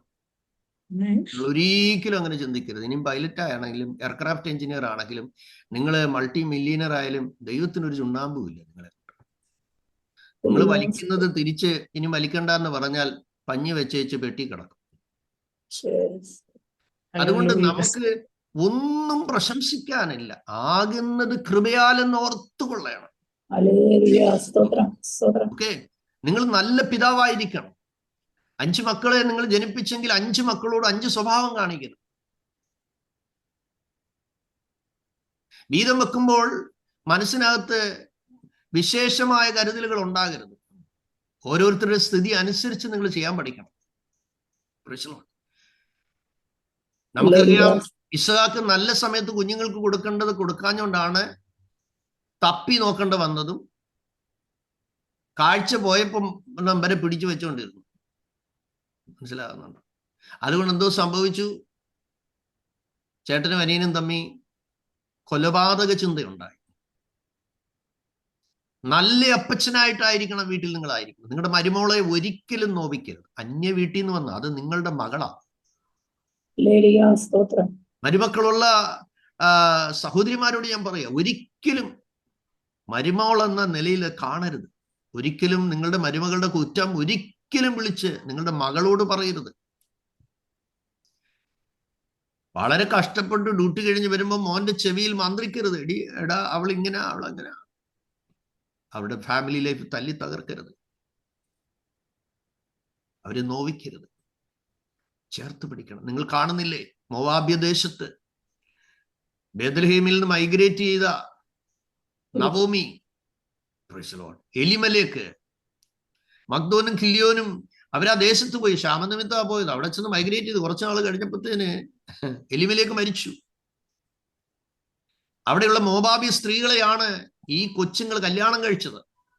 ഇസ്രായേൽ ദേശത്ത് വന്ന് കല്യാണം കഴിച്ചില്ല, അന്യജാതിക്കാരികളായി. ഈ മോവാബ്യ ദേശവും അമോന്യരും മോവാബ്യരുമായ വംശം ഉണ്ടാകുന്നത് നിങ്ങൾ മനസ്സിലാക്കണം.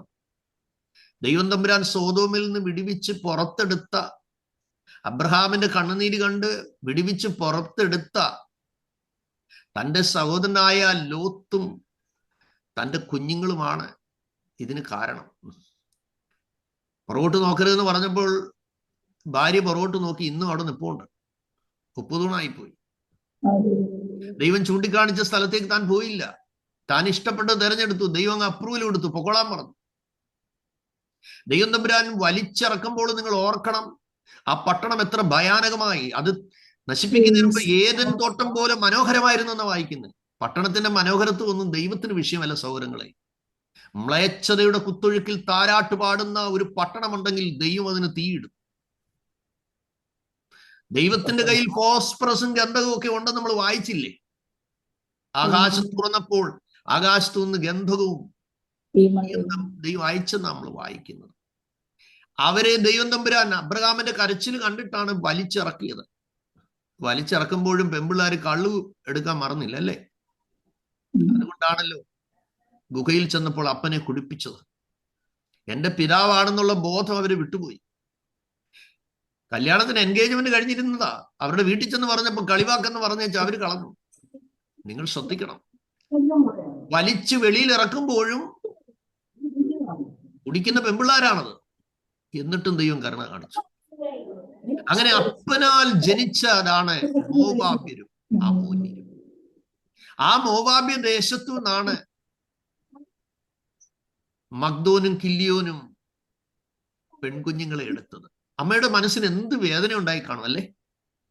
നിങ്ങൾ പ്രതീക്ഷിക്കാത്ത ഒരു സെലക്ഷൻ ഒരു സ്ഥലത്ത് നടക്കുമ്പോൾ ഓർത്തുകൊള്ളണം, അമ്മ എന്ന നിലയിൽ നിങ്ങൾക്ക് ദൈവസേന വലിയൊരു റോളുണ്ട്. സ്തോത്രം. 3 വിധവകളായി. പക്ഷെ അവളൊരു വാർത്ത അറിഞ്ഞു, നവോമി ഇതാ ബേത്ലഹേമിനെ ദൈവം സന്ദർശിച്ചിരിക്കുന്നു, ദൈവം അവർക്ക് അപ്പം കൊടുത്തു, അവരുടെ സ്ഥിതിയൊക്കെ മാറ്റി എന്ന് അറിഞ്ഞപ്പോൾ വചനത്തിൽ കാണുന്ന ഇങ്ങനെയാണ്, അവൾ ആ ദേശം വിട്ട് ബേത്ലഹേമിലേക്ക് വരുവാൻ തീരുമാനിച്ചു. പ്രതിസന്ധികളുടെ നടുവിൽ എങ്ങനെ അതിജീവിക്കണം എന്നുള്ളതാണ് നമ്മൾ സംസാരിച്ചു വരുന്നത്. അവരാ 2 മരുമക്കളെയും വിളിച്ചിട്ട് പറഞ്ഞു, മക്കളെ, നമ്മുടെ എല്ലാവരുടെയും ജീവിത പങ്കാളികൾ മരിച്ചുപോയി, ഇനി ഞാനൊരു വിവാഹം കഴിച്ച് എനിക്ക് 2 കുഞ്ഞുങ്ങൾ ജനിച്ചിട്ട് അവർ പ്രായമാകുന്നവരെ ഒന്നും വിവാഹം കഴിക്കാൻ നിങ്ങൾ കാത്തു നിൽക്കത്തില്ല. നിങ്ങൾ ഒരു കാര്യം ചെയ്യേ, നിങ്ങളുടെ ദേശത്തേക്ക് പൊയ്ക്കോ, നിങ്ങളുടെ ദേവന്മാരുടെ അരികിലേക്ക് പൊയ്ക്കോ. ഓർപ്പ കെട്ടിപ്പിടിച്ചു കരഞ്ഞു പിരിഞ്ഞു എന്ന് നമ്മൾ വായിക്കുന്നു. നവോമി രൂത്തിനോട് പറ്റി നിന്നു, രൂത്ത് നവോമിയോട് പറ്റി നിന്നു. നിങ്ങൾ ശ്രദ്ധിക്കണേ, അവൾ പറഞ്ഞ വാക്കുണ്ട്, എന്താണെന്നറിയാം? നിന്റെ ദൈവം എന്റെ ദൈവം, നീ പോകുന്നിടത്ത് ഞാനും വരും, മരണത്താലല്ലാതെ നമ്മൾ വേർപിരിയത്തില്ല. എന്താ അതിൽ കാണുന്നത്? അന്യജാതിക്കാരിയായ ഒരു പെൺകുട്ടി, 2 പെൺകുഞ്ഞുങ്ങൾ വീട്ടിൽ വന്നപ്പോൾ ദൈവകൃപയുള്ള നവോമിയുടെ സ്വഭാവം കൊണ്ടും ജീവിതം കൊണ്ടും ഇടപാട് കൊണ്ടും ആ സമീപനം കൊണ്ടും, താങ്ക് യു മൈ ജീസസ്, ആ വംശം മ്ലേച്ഛതയിൽ ജനിച്ച വംശത്തിൽ നിന്നുണ്ടായ തലമുറകളും അതിന്റെ പിന്തുടർച്ചയാണെങ്കിലും നവോമിയുടെ ആത്മീയ ജീവിതം രൂത്തിന്റെ ജീവിതത്തെ സ്വാധീനിച്ചു. മരുമക്കളുള്ള അമ്മായിമ്മമാരോട് ഞാൻ താഴ്മയോട് ചോദിക്കട്ടെ, അബദ്ധങ്ങൾ വരാം, അരിതാഴിക പറഞ്ഞു പോയി നിരിക്കാം, മോശമായി പ്രതികരിച്ചെന്ന് വരാം. എനിക്കറിയാം, 28 മുട്ട കലത്തിനകത്ത് സൂക്ഷിച്ചു വെക്കുമ്പോൾ തന്നെ മരുമോള് പിഞ്ചു കുഞ്ഞിന് ഒരു മുട്ട ചോദിച്ചു, അമ്മച്ചി ഒരു മുട്ട. കുഞ്ഞെ ഇവിടെങ്ങും മുട്ടയില്ല. ഏതെല്ലാം തെറ്റായ നിലകളിൽ മരുമക്കളോട് പ്രതികരിക്കുന്ന അമ്മായിമ്മമാരുണ്ട്. അത് ദോഷമാകട്ടോ. ദൈവമെന്നും ഒരുപോലെ ഒരു സ്ഥിതിയിൽ ഇരിക്കാൻ എല്ലാവരെയും അനുവദിക്കത്തില്ല. ദൈവം തന്റെ ജനത്തെ സന്ദർശിച്ച് സ്ഥിതി മാറ്റുമ്പോൾ യാക്കോബ് സന്തോഷിക്കുകയും ഇസ്രായേൽ ആനന്ദിക്കുകയും ചെയ്യുന്ന നിങ്ങളുടെ മസിൽ ബലവും നിങ്ങളുടെ ത്വക്കിന്റെ സൗന്ദര്യമൊന്നും എന്നും നിൽക്കത്തില്ല. ഇതെല്ലാം ചുക്കിച്ചൊളിഞ്ഞു പോകുന്നു, ഓർത്തോണം. ഇതെല്ലാം കവളെല്ലാം ഒട്ടും, കണ്ണെല്ലാം കുഴിഞ്ഞു താഴും. സഭാപ്രസംഗി പറയുന്ന മാതിരി കയറ്റത്തെയൊക്കെ പേടിക്കുന്ന സമയം വരും, കാവൽക്കാർ ഭയന്ന് വിറയ്ക്കുന്ന സമയം വരും. Praise God. അതുകൊണ്ട് നല്ല സമയത്ത് തുള്ളി വെള്ളമൊക്കെ കുടിച്ച് സ്വസ്ഥമായി വിശ്രമനാട്ടിൽ പോകത്തക്കവണ്ണം വേണം മരുമക്കളോട് നിങ്ങൾ ഇടപെടാൻ. നമ്മുടെ ജീവിതത്തിൽ പറ്റിയിട്ടുള്ള എന്ത് കുറവുണ്ടെങ്കിൽ കർത്താവിനോട് ഏറ്റു പറഞ്ഞിട്ട് ഈ വചന ധ്യാനത്തിലൂടെ നിങ്ങളുടെ ജീവിതത്തെ സമൂലമായി ചേഞ്ച് ചെയ്യുന്ന ഒരു ജീവിതം പരിശുദ്ധാത്മ സഹായിക്കട്ടെ. നമ്മൾ വായിക്കുന്നുണ്ട്, ആ രൂത്ത് നവോമിയോട് പറ്റി നിന്നതുകൊണ്ട് ആ മോവാബ്യ ദേശക്കാരത്തിയായ മ്ലേച്ഛതയിൽ ജനിച്ച തലമുറ, നിങ്ങൾക്കറിയാമോ, ഇശായിയുടെ വല്യപ്പച്ചന്റെ ഗ്രഹത്തിൽ വരാനിടയായി. ബോവസിന്റെ ഭാര്യയായി രൂത്ത് മാറി. ഒരു നേരത്തെ ആഹാരത്തിന് വേണ്ടി ആമേൻ കൊയ്ത കറ്റകളുടെ ഇടയിൽ നിന്ന് കതിര് പറക്കാൻ പോയവളായിരുന്നു. അവൾ കാലുവെച്ച വയൽ മുഴുവൻ അവളുടെ അവകാശമായി മാറി.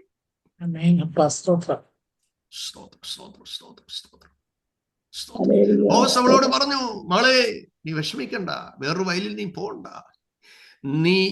നിന്റെ അമ്മായിയമ്മയോട് മോവാബ്യ ദേശത്ത് നീ എങ്ങനെ ആയിരുന്നുവെന്നും ഇസ്രായേലിന്റെ ദൈവത്തിന്റെ ചിറകിൽ ആശ്രയിച്ച് നീ ഇവിടെ വന്നിരിക്കുന്നു എന്നും നിന്നെ കുറിച്ച് ഞങ്ങൾ കേട്ടിരിക്കുന്നു. സ്തോത്രം. നിങ്ങൾക്കറിയാമോ, യേശു ക്രിസ്തുവിന്റെ വംശാവലിയിൽ അവളാകുവാനിടയായി തീർന്നു. മ്ലേച്ഛതയുടെ ഒരു ജനറേഷനിൽ നിന്നാണ് ഒരു വിത്ത് ആ ഭവനത്തിൽ വന്നതെങ്കിൽ ആത്മീയതയുള്ള ദൈവകൃപയുള്ള നവോമി ആ ജാതീയ പെൺകുട്ടിയെ ദൈവത്തിങ്കിലേക്ക് നയിച്ചു. സ്തോത്രം. അമ്മായിയമ്മയുടെ സ്ഥാനത്തായിരിക്കുന്ന എൻ്റെ വാത്സല്യ സഹോദരിമാരോട് പറയട്ടെ, നിങ്ങളുടെ വീട്ടിൽ വന്ന നിങ്ങളുടെ മരുമകൾക്ക് നിങ്ങളിൽ നിന്ന് നല്ല ആത്മീയ പാഠങ്ങൾ, നല്ല ആത്മീയ കൈത്താങ്ങലുകൾ, നല്ല പ്രോത്സാഹനങ്ങൾ ഒക്കെ ഉണ്ടാകാൻ പരിശുദ്ധാത്മ സഹായിക്കട്ടെ. ഇതാ മതിൽ പണിയുന്നു എന്നറിഞ്ഞപ്പോൾ അവിടെ പരിഹാസികൾ എഴുന്നേൽക്കുന്നു. അവിടെ ഒരുപാട് കമന്റുകളാണ് കാണുന്നത്. ശത്രുവിന്റെ കമന്റുകളെല്ലാം കേട്ടിട്ട് പരസ്പരം നമുക്കിത് ഒക്കത്തില്ലെന്നും പറഞ്ഞ് പിന്മാറുകയല്ല അവിടെ ചെയ്യുന്നത്. ഈ മലബാറിൽ ഞങ്ങൾ പ്രവർത്തനങ്ങൾ ചെയ്യുമ്പോൾ ഒരുപാട് അനുഭവങ്ങളുണ്ട് കേട്ടോ. കർത്താവ് നിയോഗിക്കുന്ന പോലൊക്കെ നമുക്ക് വരും ദിവസങ്ങളിൽ അത് ഷെയർ ചെയ്യാം. ദൈവത്തിന് സ്തോത്രം. ഞങ്ങൾ പുറവയൽ എന്ന് പറയുന്ന ഒരു സ്ഥലത്ത് ഒരു കൺവെൻഷൻ വെക്കാനായിട്ട് ഒരാളോട് പോയി സ്ഥലം ചോദിച്ചപ്പോൾ സ്കൂളിന്റെ പ്രിൻസിപ്പൾ പറഞ്ഞ് നടത്താൻ കുഴപ്പമില്ലെന്ന് പറഞ്ഞു. ഞങ്ങൾ മൈക്ക് സാങ്ഷനെല്ലാം മേടിച്ച് കൊണ്ടുവന്നു കഴിഞ്ഞപ്പോഴത്തേന് ആളുകൾ അവരെ ഇളക്കിട്ട് പറഞ്ഞു, പെന്തിക്കോസുകാരുടെ കൺവെൻഷൻ ഇവിടെ നടത്തരുത്. പള്ളിയുടെ വകയില് 1-2 ആളുകൾ ഞങ്ങളിങ്ങനെ മൈക്ക് കെട്ടിക്കൊണ്ടിരുന്നപ്പോ വന്നിട്ട് പറഞ്ഞു, ഇവിടെ നടത്താൻ പറ്റുകയില്ല, സ്കൂളിന്റെ ഈ ഇതിൽ നടത്താൻ. ഞങ്ങൾ പറഞ്ഞ് ആ പെർമിഷൻ വെച്ചാൽ എടുത്തത്, അതൊന്നും നടക്കത്തില്ല ഇവിടെ. അപ്പൊ അവരുടെ കൂട്ടത്തിൽ വന്ന് ഒരാൾ പറഞ്ഞ്, അപ്പുറത്ത് ശവക്കോട്ടയുണ്ട്, അവിടെ കൊണ്ട് നടത്താൻ പറഞ്ഞു. കളിയാക്കിയത്. എൻ്റെ കൂട്ടുവേലക്കാരോട് ഞാൻ പറഞ്ഞു, സ്പീക്കറെല്ലാം എടുത്താട്ടോ, നമുക്ക് അദ്ദേഹം പറഞ്ഞ പോലെ ശവക്കോട്ടയെ കൊണ്ടുവെക്കാന്ന് പറഞ്ഞു. സ്തോത്രം. ഞങ്ങൾ ശവക്കോട്ടയം പോയി. ശവക്കോട്ടയെ വെച്ച് സ്പീക്കറെല്ലാം സെറ്റ് ചെയ്യുമ്പോൾ നിങ്ങൾക്കറിയാമോ, സ്കൂളിന്റെ മുന്നിൽ റോഡിന്റെ അരികിൽ ഒരു സ്ഥലമുണ്ടായിരുന്നു. അതിന്റെ ഉടമ ഈ മൈക്ക് സെറ്റിന്റെ ശബ്ദം കേട്ടിട്ട് ആളയപ്പിച്ചിട്ട് പറഞ്ഞു, സുവിശേഷ യോഗം ശവക്കോട്ടയെ വെച്ച് നടത്തണ്ട,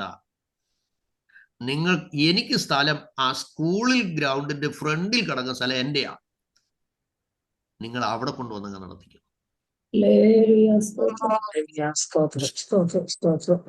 ഞങ്ങൾക്ക് കുറച്ചുകൂടെ സൗകര്യമായി.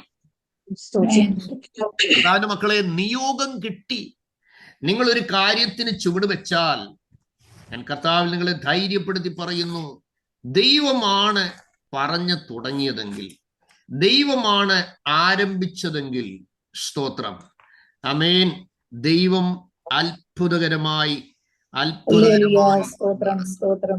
മണിക്കടവ് എന്ന് പറയുന്ന സ്ഥലത്ത് ഞാനിങ്ങനെ കൺവെൻഷൻ പ്രസംഗിച്ചുകൊണ്ടിരുന്നപ്പോൾ അതിഭയങ്കരമായ തെറി, കൊച്ചായൻ എന്ന് പറയുന്ന ഒരു അച്ചായൻ റോഡിൽ നിന്ന് പറയുക, പ്രസംഗിക്കാൻ പറ്റുന്നില്ല.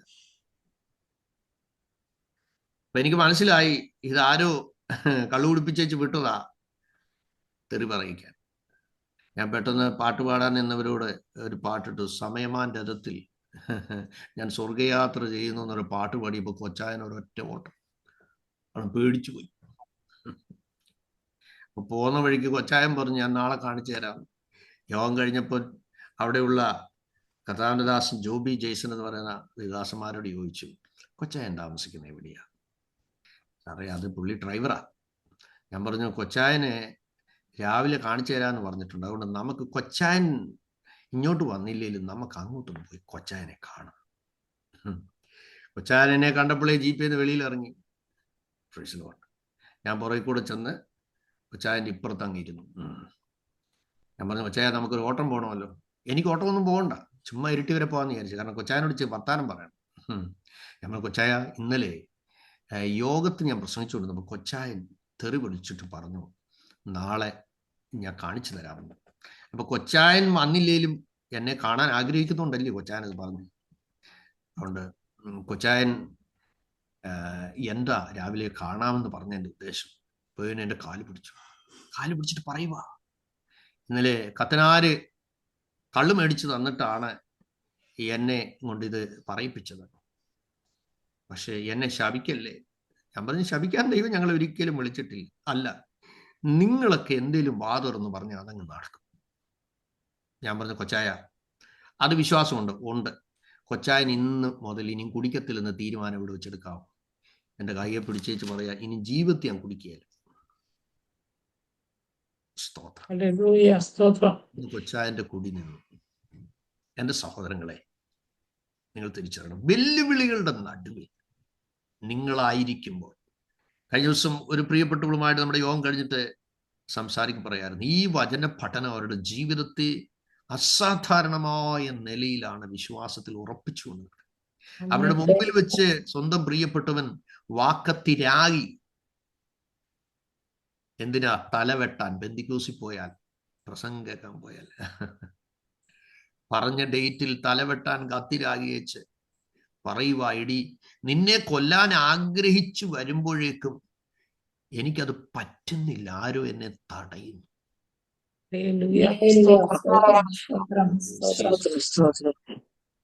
എനിക്ക് മറക്കാൻ കഴിയാത്ത മിഷൻ ഫീൽഡിൽ ഒരുപാട് വധശ്രമങ്ങൾ എനിക്കെതിരെ ഉണ്ടായിട്ടുണ്ട്.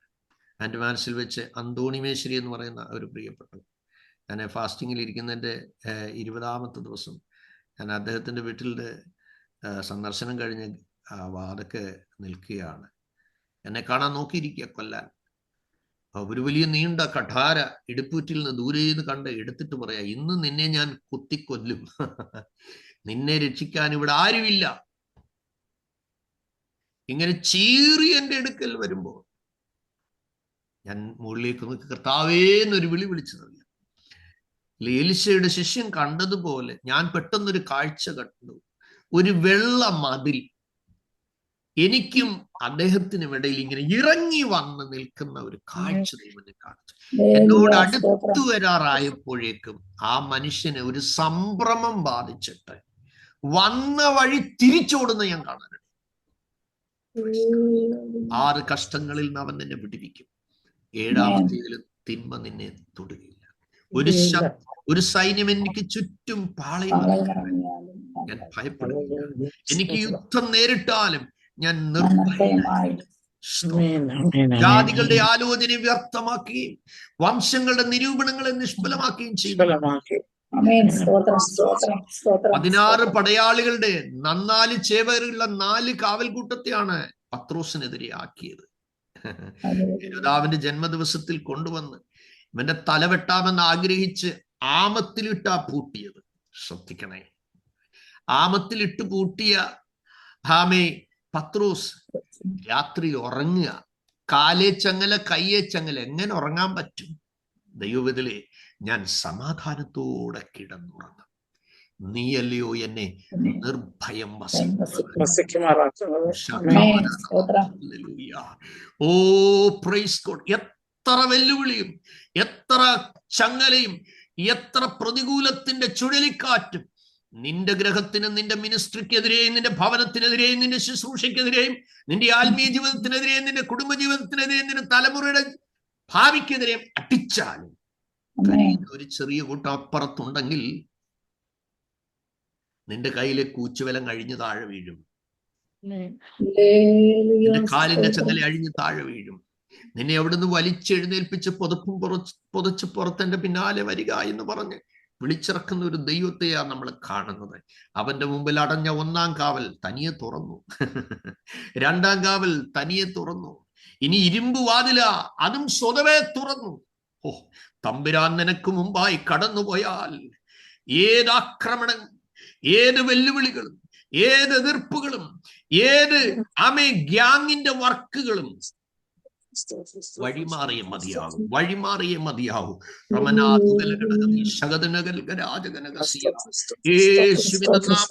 ജയം. ഇവിടെ ഇതാ മതിൽ പണിയുന്നത് അവര് കേട്ടപ്പോൾ അവർക്ക് കോപമുണ്ടായി. അവര് യഹൂദന്മാരെ നിന്ദിക്കുക ചെയ്ത്. 2ാം വാക്യത്തിൽ, 4ാം അധ്യായം 2ാം വാക്യത്തിൽ അവർക്കിട്ട പേരെന്താണെന്നറിയ? ഈ ദുർബലന്മാർ. മനസ്സിലായോ? നിങ്ങൾ താഴ്ത്തി കെട്ടുന്ന വാക്കുകൾ നിങ്ങൾ കേൾക്കും, പേടിക്കരുത്. നിങ്ങളെ പരിഹസിക്കുന്ന പരിഹാസത്തിന്റെ ശബ്ദം നിങ്ങളുടെ ഫേസിനെ നോക്കി, നിങ്ങളുടെ ആരോഗ്യഘടനയെ നോക്കി, നിങ്ങളുടെ ബോഡി ലാംഗ്വേജിനെ വിമർശിച്ച്, നിങ്ങളുടെ ആരാധനയെ വിമർശിച്ച് പല കമന്റുകൾ കേൾക്കുമ്പോൾ നിങ്ങളത് ഇഗ്നോർ ചെയ്ത് വിട്ടേക്കണം. കാരണം കർത്താവ് കേട്ടല്ലോ. ഹല്ലേലൂയ. കർത്താവ് അത് കണ്ടല്ലോ.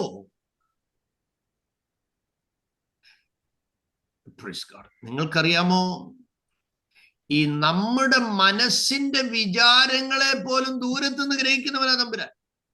തമ്പുരാൻ പറഞ്ഞു, കനാലിനെത്തിയതിനു ശേഷം നിങ്ങൾ എന്താണ് ചെയ്യാൻ പോകുന്നതെന്നുള്ള നിങ്ങളുടെ നിരൂപണങ്ങളെ ഞാൻ ഇപ്പോഴേ അറിയുന്നെന്നാണ് എഴുതിയിരിക്കുന്നത്. സ്തോത്രം. കർത്താവ് നിങ്ങളെ ആക്കിയ സ്ഥാനത്താണോ നിങ്ങൾ ഇരിക്കുന്നത്? കർത്താവ് നിങ്ങളുടെ കൂടെ ഉണ്ടെന്ന് ഉറച്ചുകൊള്ളുക. ഒന്നും ചെയ്തില്ലേ പോലും ദൈവം പറഞ്ഞ സ്ഥലത്താണ് നിങ്ങൾ ആയിരിക്കുന്നെങ്കിൽ അത് തന്നെ ഒരു വലിയ ബ്ലെസ്സിങ് ആയിരിക്കും. നോക്കുക, ദുർബലന്മാർ വെല്ലുവിളിക്കുകയാണ്. ഒറ്റ ദിവസം കൊണ്ട് പണി തീർക്കുമോ? പെന്ത് കിടക്കുന്ന ചണ്ടിക്കുമ്പാരങ്ങളിൽ നിന്ന് അവർ കല്ലുകളെ ജീവിപ്പിക്കുമോ? നോക്കിയേ, ജീവനില്ലാത്ത അവസ്ഥയാണ്. എഴുന്നേൽപ്പുണ്ടാകില്ല. ശത്രു വിധി എഴുതി ഇട്ടിരിക്കുക. വർഷം 70 അങ്ങനെ കിടക്കാൻ തുടങ്ങിയിട്ട്. Praise God. നാളുകൾ ഒരുപാടായെന്നേ. കരയുന്ന ഒരു നെഹമ്യാവാണോ നിങ്ങൾ? നിങ്ങൾക്ക് ഒരു പുനർനിർമ്മാണത്തിന്റെ ദർശനം ഉണ്ടാകും. കരയുന്ന ഒരു അമ്മയാണോ നിങ്ങൾ? നിങ്ങളുടെ ആയിരിക്കും. ജ്ഞാനിയായവൾ വീട് പണിതു, അതിന് 7 തൂണ് നമ്മൾ വായിക്കുന്നുണ്ട്. സ്തോത്രം. സഹോദരിമാരെ, പ്രൈസ് ലോർഡ്. പോഷത്വം കാണിച്ച്, മത്സരം കാണിച്ച്, ഒരു വാക്ക് അച്ചായം പറയുമ്പോൾ 4 വാക്ക് തിരിച്ചു പറയുന്ന പ്രവണതയൊക്കെ ഉണ്ടെങ്കിൽ സ്വഭാവം മാറ്റണം. നിങ്ങളുടെ ജീവിത പങ്കാളി ഒരിക്കലും മിസ്വേഡ് പറഞ്ഞ് താറ്റരുത്.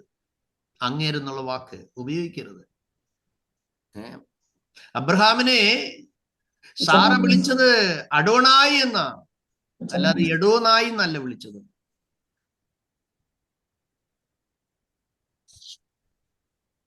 എന്താ വിളിച്ചത്? അഡോണായി. എന്തല്ല വിളിച്ചത്? എഡോനായി എന്നല്ല വിളിച്ചത്. Respect your husband. സ്തോത്രം. നമ്മൾ എന്ത് പ്രാർത്ഥിച്ചാലും നമ്മുടെ ജീവിതം ദൈവവചനത്തിലൂടെ മാറിയില്ലെങ്കിൽ പ്രാർത്ഥനയൊക്കെ വെറുതെയാ. ആത്മീയ ജീവിതത്തിൽ ദൈവം പ്രായിക്കാൻ ഷോർട്ട് കട്ട് ഒന്നും ഇല്ല കേട്ടോ. ചേത്തൊക്കെ കൊണ്ടുപോവാ, ഓടിയും കൊണ്ടുപോകുന്നു പറയുന്ന പ്രോസ്പെരിറ്റിയുടെ പൈശാചികതയല്ല ഇത് പറയുന്നത്. സ്തോത്രം. ഓ ഹല്ലേലൂയ. കർത്താവിനെ അനുഗമിച്ചാൽ വരേണ്ടതെല്ലാം വീട്ടിൽ വന്നിരിക്കും. നിനക്ക് എന്താ വേണ്ടെന്ന് നീ ചോദിക്കാതെ അറിഞ്ഞതിരിക്കും. അതാ ദൈവത്തിന്റെ കൃപ. ദർശനമുള്ളവൻ ടീം വർക്ക് ചെയ്തപ്പോൾ വെല്ലുവിളി ഉണ്ടായി, വധഭീഷണി ഉണ്ടായി. Praise God. 8-ാം വാക്യത്തിൽ കാണുന്നത് കലക്കം വരുത്താൻ ചില ദിവദാസന്മാർ പറഞ്ഞ് ഞാൻ കേട്ടിട്ടുണ്ട്. ഞാൻ പറയുന്നത് സഭ കേട്ടില്ലെങ്കിൽ ഞാൻ പോകുന്നതിന് മുമ്പ് സഭ കലക്കിയിട്ട് ഞാൻ പോകും. അയ്യോ എന്റെ പൊന്നു സഹോദരങ്ങളെ, വില കൊടുത്തത് കർത്താവാ. വചനത്തിൽ ഒരു കാര്യമുണ്ട് കേട്ടോ. നിങ്ങളെ കലക്കുന്നവർ ആരായിരുന്നാലും ശിക്ഷാവിധി ചുമക്കേണ്ടി വരും. സ്തോത്രം. നിങ്ങൾക്കറിയാമോ, ഈ മെഡിക്കലി പഠിക്കുമ്പോൾ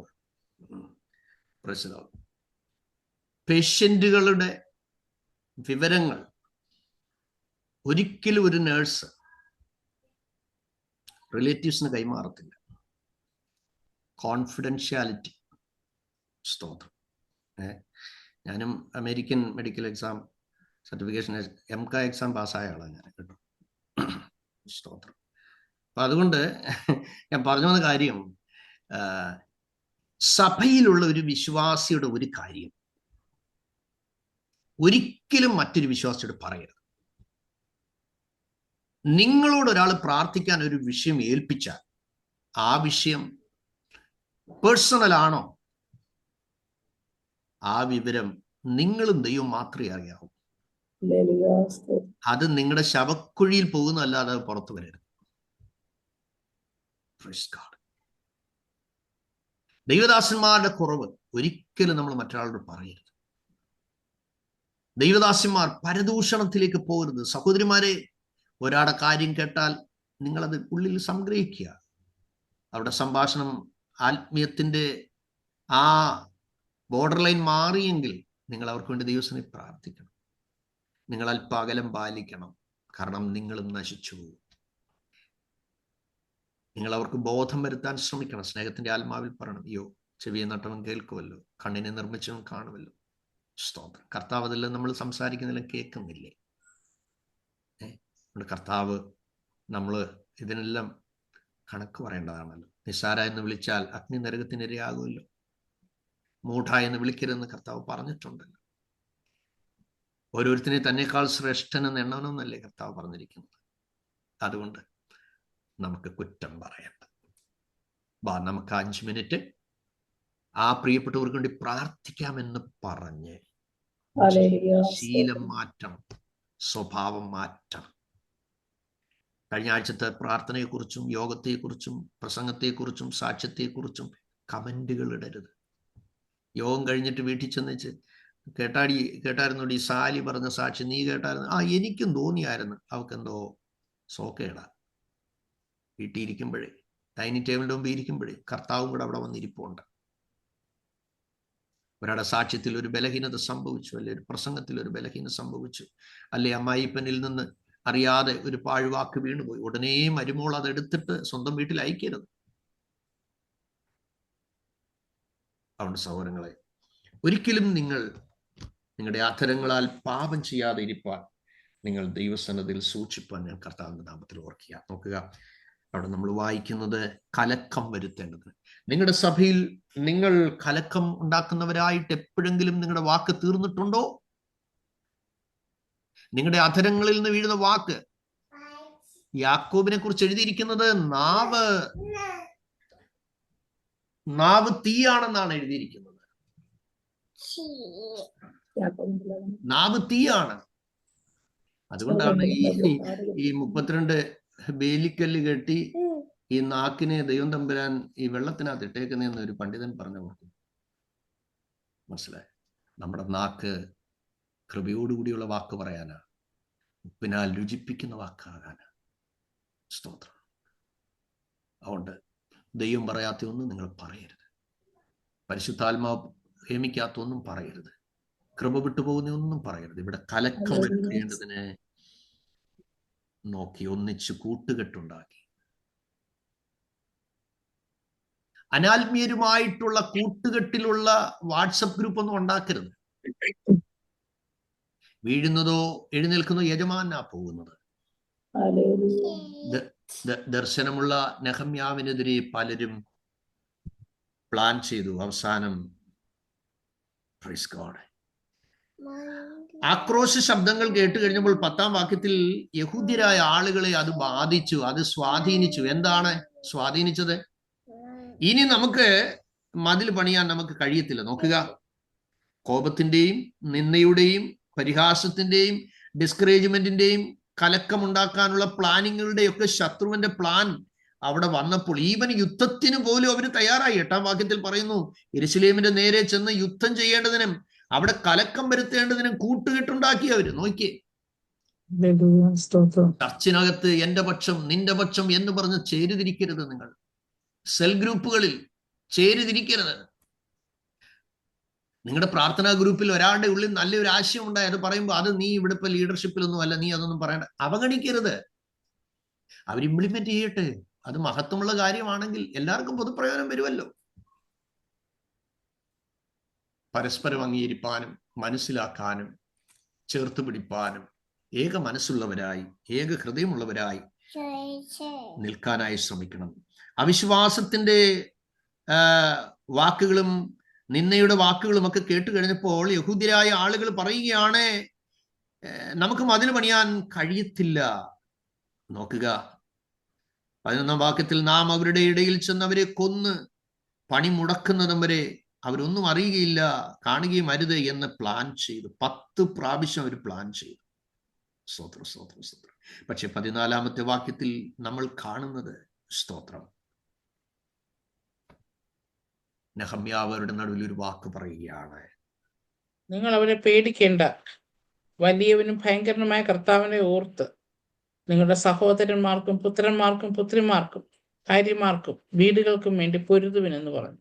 ഈവിൾ ഫോഴ്സിനാൽ നയിക്കപ്പെടുന്ന ആളുകൾ വന്ന് കലഹമുണ്ടാക്കി അവരെ ഉപദ്രവിച്ച് തകർക്കുവാനായി പ്ലാൻ ചെയ്ത് അവരെ ഡിസ്കറേജ് ചെയ്തപ്പോൾ ദർശനം പ്രാപിച്ച പ്രാർത്ഥനാ മനുഷ്യനായ നെഹമ്യാവ് എഴുന്നേറ്റിട്ട് എന്താ ചെയ്യുന്നത്? തളർന്ന ജനത്തെ നെഹമ്യാവ് ധൈര്യപ്പെടുത്തിയപ്പോൾ എന്താണ് എഴുതിയിരിക്കുന്നത്? 15-ാം വാക്യം. സ്തോത്രം, സ്തോത്രം, സ്തോത്രം. ഞങ്ങൾക്ക് അറിവ് കിട്ടിപ്പോയെന്നും ദൈവം അവരുടെ ആലോചനയെ നിഷ്ഫലമാക്കിയെന്നും ഞങ്ങളുടെ ശത്രുക്കൾ കേട്ട ശേഷം ഞങ്ങൾ എല്ലാവരും മതിലിങ്കൽ തന്താന്റെ വേലയ്ക്ക് മടങ്ങിച്ചെല്ലുവാനിടയായി. നോക്കിക്കേ, ഇനി നമുക്ക് പണിയാൻ പറ്റത്തില്ല, ഈ വേലസ്ഥലത്ത് കണ്ടിന്യൂ ചെയ്യാൻ പറ്റത്തില്ല. ഇനി എന്റെ മോൾക്ക് വേണ്ടി പ്രാർത്ഥിച്ചിട്ട് കാര്യമില്ല, എന്റെ മോന് വേണ്ടി പ്രാർത്ഥിച്ചിട്ട് കാര്യമില്ല, ഇനി ഈ സഭയിൽ നിന്നിട്ട് കാര്യമില്ല, ഇനി ഈ വേലസ്ഥലത്ത് നിന്നിട്ട് കാര്യമില്ല എന്ന് പറഞ്ഞ് തളർന്നിരുന്ന സമയം ധൈര്യപ്പെടുത്താൻ കൃപ ലഭിച്ച പ്രാർത്ഥനാ മനുഷ്യൻ എഴുന്നേറ്റ് അവരെ ധൈര്യപ്പെടുത്തിയപ്പോൾ തളർന്ന് പിന്മാറിപ്പോയ ആളുകൾ എല്ലാവരും മതിലിങ്കൽ താന്റെ വേലയ്ക്ക് മടങ്ങിച്ചെല്ലുവാനിടയായി എന്ന് എഴുതിയിരിക്കുന്നു. പ്രാർത്ഥിക്കുന്ന ഡിസ്കറേജഡായ ജനതയെ എൻകറേജ് ചെയ്യാനാണ് നിങ്ങളെ വിളിച്ചിരിക്കുന്നത്. ക്ഷീണിച്ച ജനത്തെ ശക്തീകരിപ്പാനാണ് വിളിച്ചിരിക്കുന്നത്. കുഴഞ്ഞ മുഴങ്കാലുകളെ നിവരുമാറാക്കുവാനാണ് കർത്താവ് നിങ്ങളെ വിളിച്ചിരിക്കുന്നത്. പ്രത്യാശ നഷ്ടപ്പെട്ട ആളുകൾക്ക് ധൈര്യവും പ്രത്യാശയും നൽകാൻ വേണ്ടിയാണ് കർത്താവ് നിങ്ങളെ വിളിച്ചിരിക്കുന്നത്.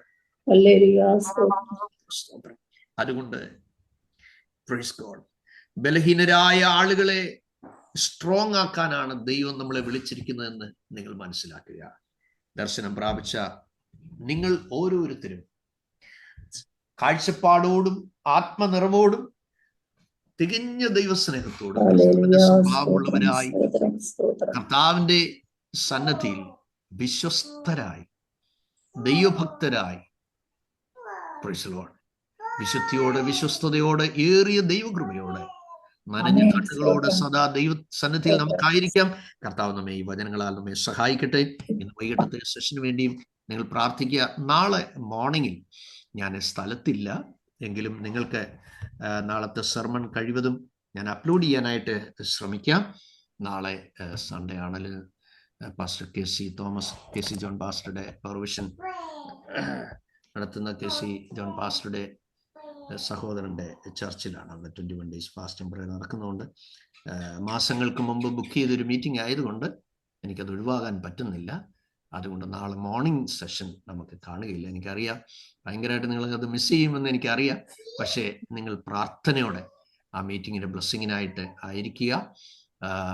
നാളെ വൈകിട്ടും എനിക്ക് അവിടെ മീറ്റിംഗ് ഉണ്ടെങ്കിലും നാളെ നമ്മുടെ വൈകിട്ടത്തെ മീറ്റിംഗ് സൂമിൽ നിങ്ങൾക്ക് ലഭിക്കും.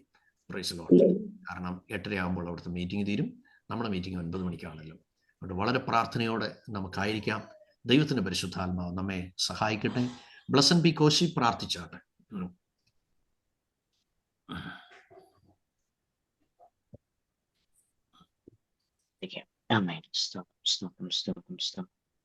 മഹാപരിഷത്തിനും നീതിമാന്യ പിതാവേ, കർത്താവെ നല്ല പ്രഭാതത്തിൽ കർത്താവെ ഞങ്ങൾക്ക് വീണ്ടും കർത്താവെ അങ്ങയുടെ പാദരൂപത്തിലായിരിക്കുവാൻ കർത്താവെ അങ്ങയുടെ വചനം ശ്രവിക്കാൻ തന്ന കർത്താവെ കൃപയ്ക്കായി കർത്താവെ സ്തോത്രം ചെയ്യുന്നപ്പ.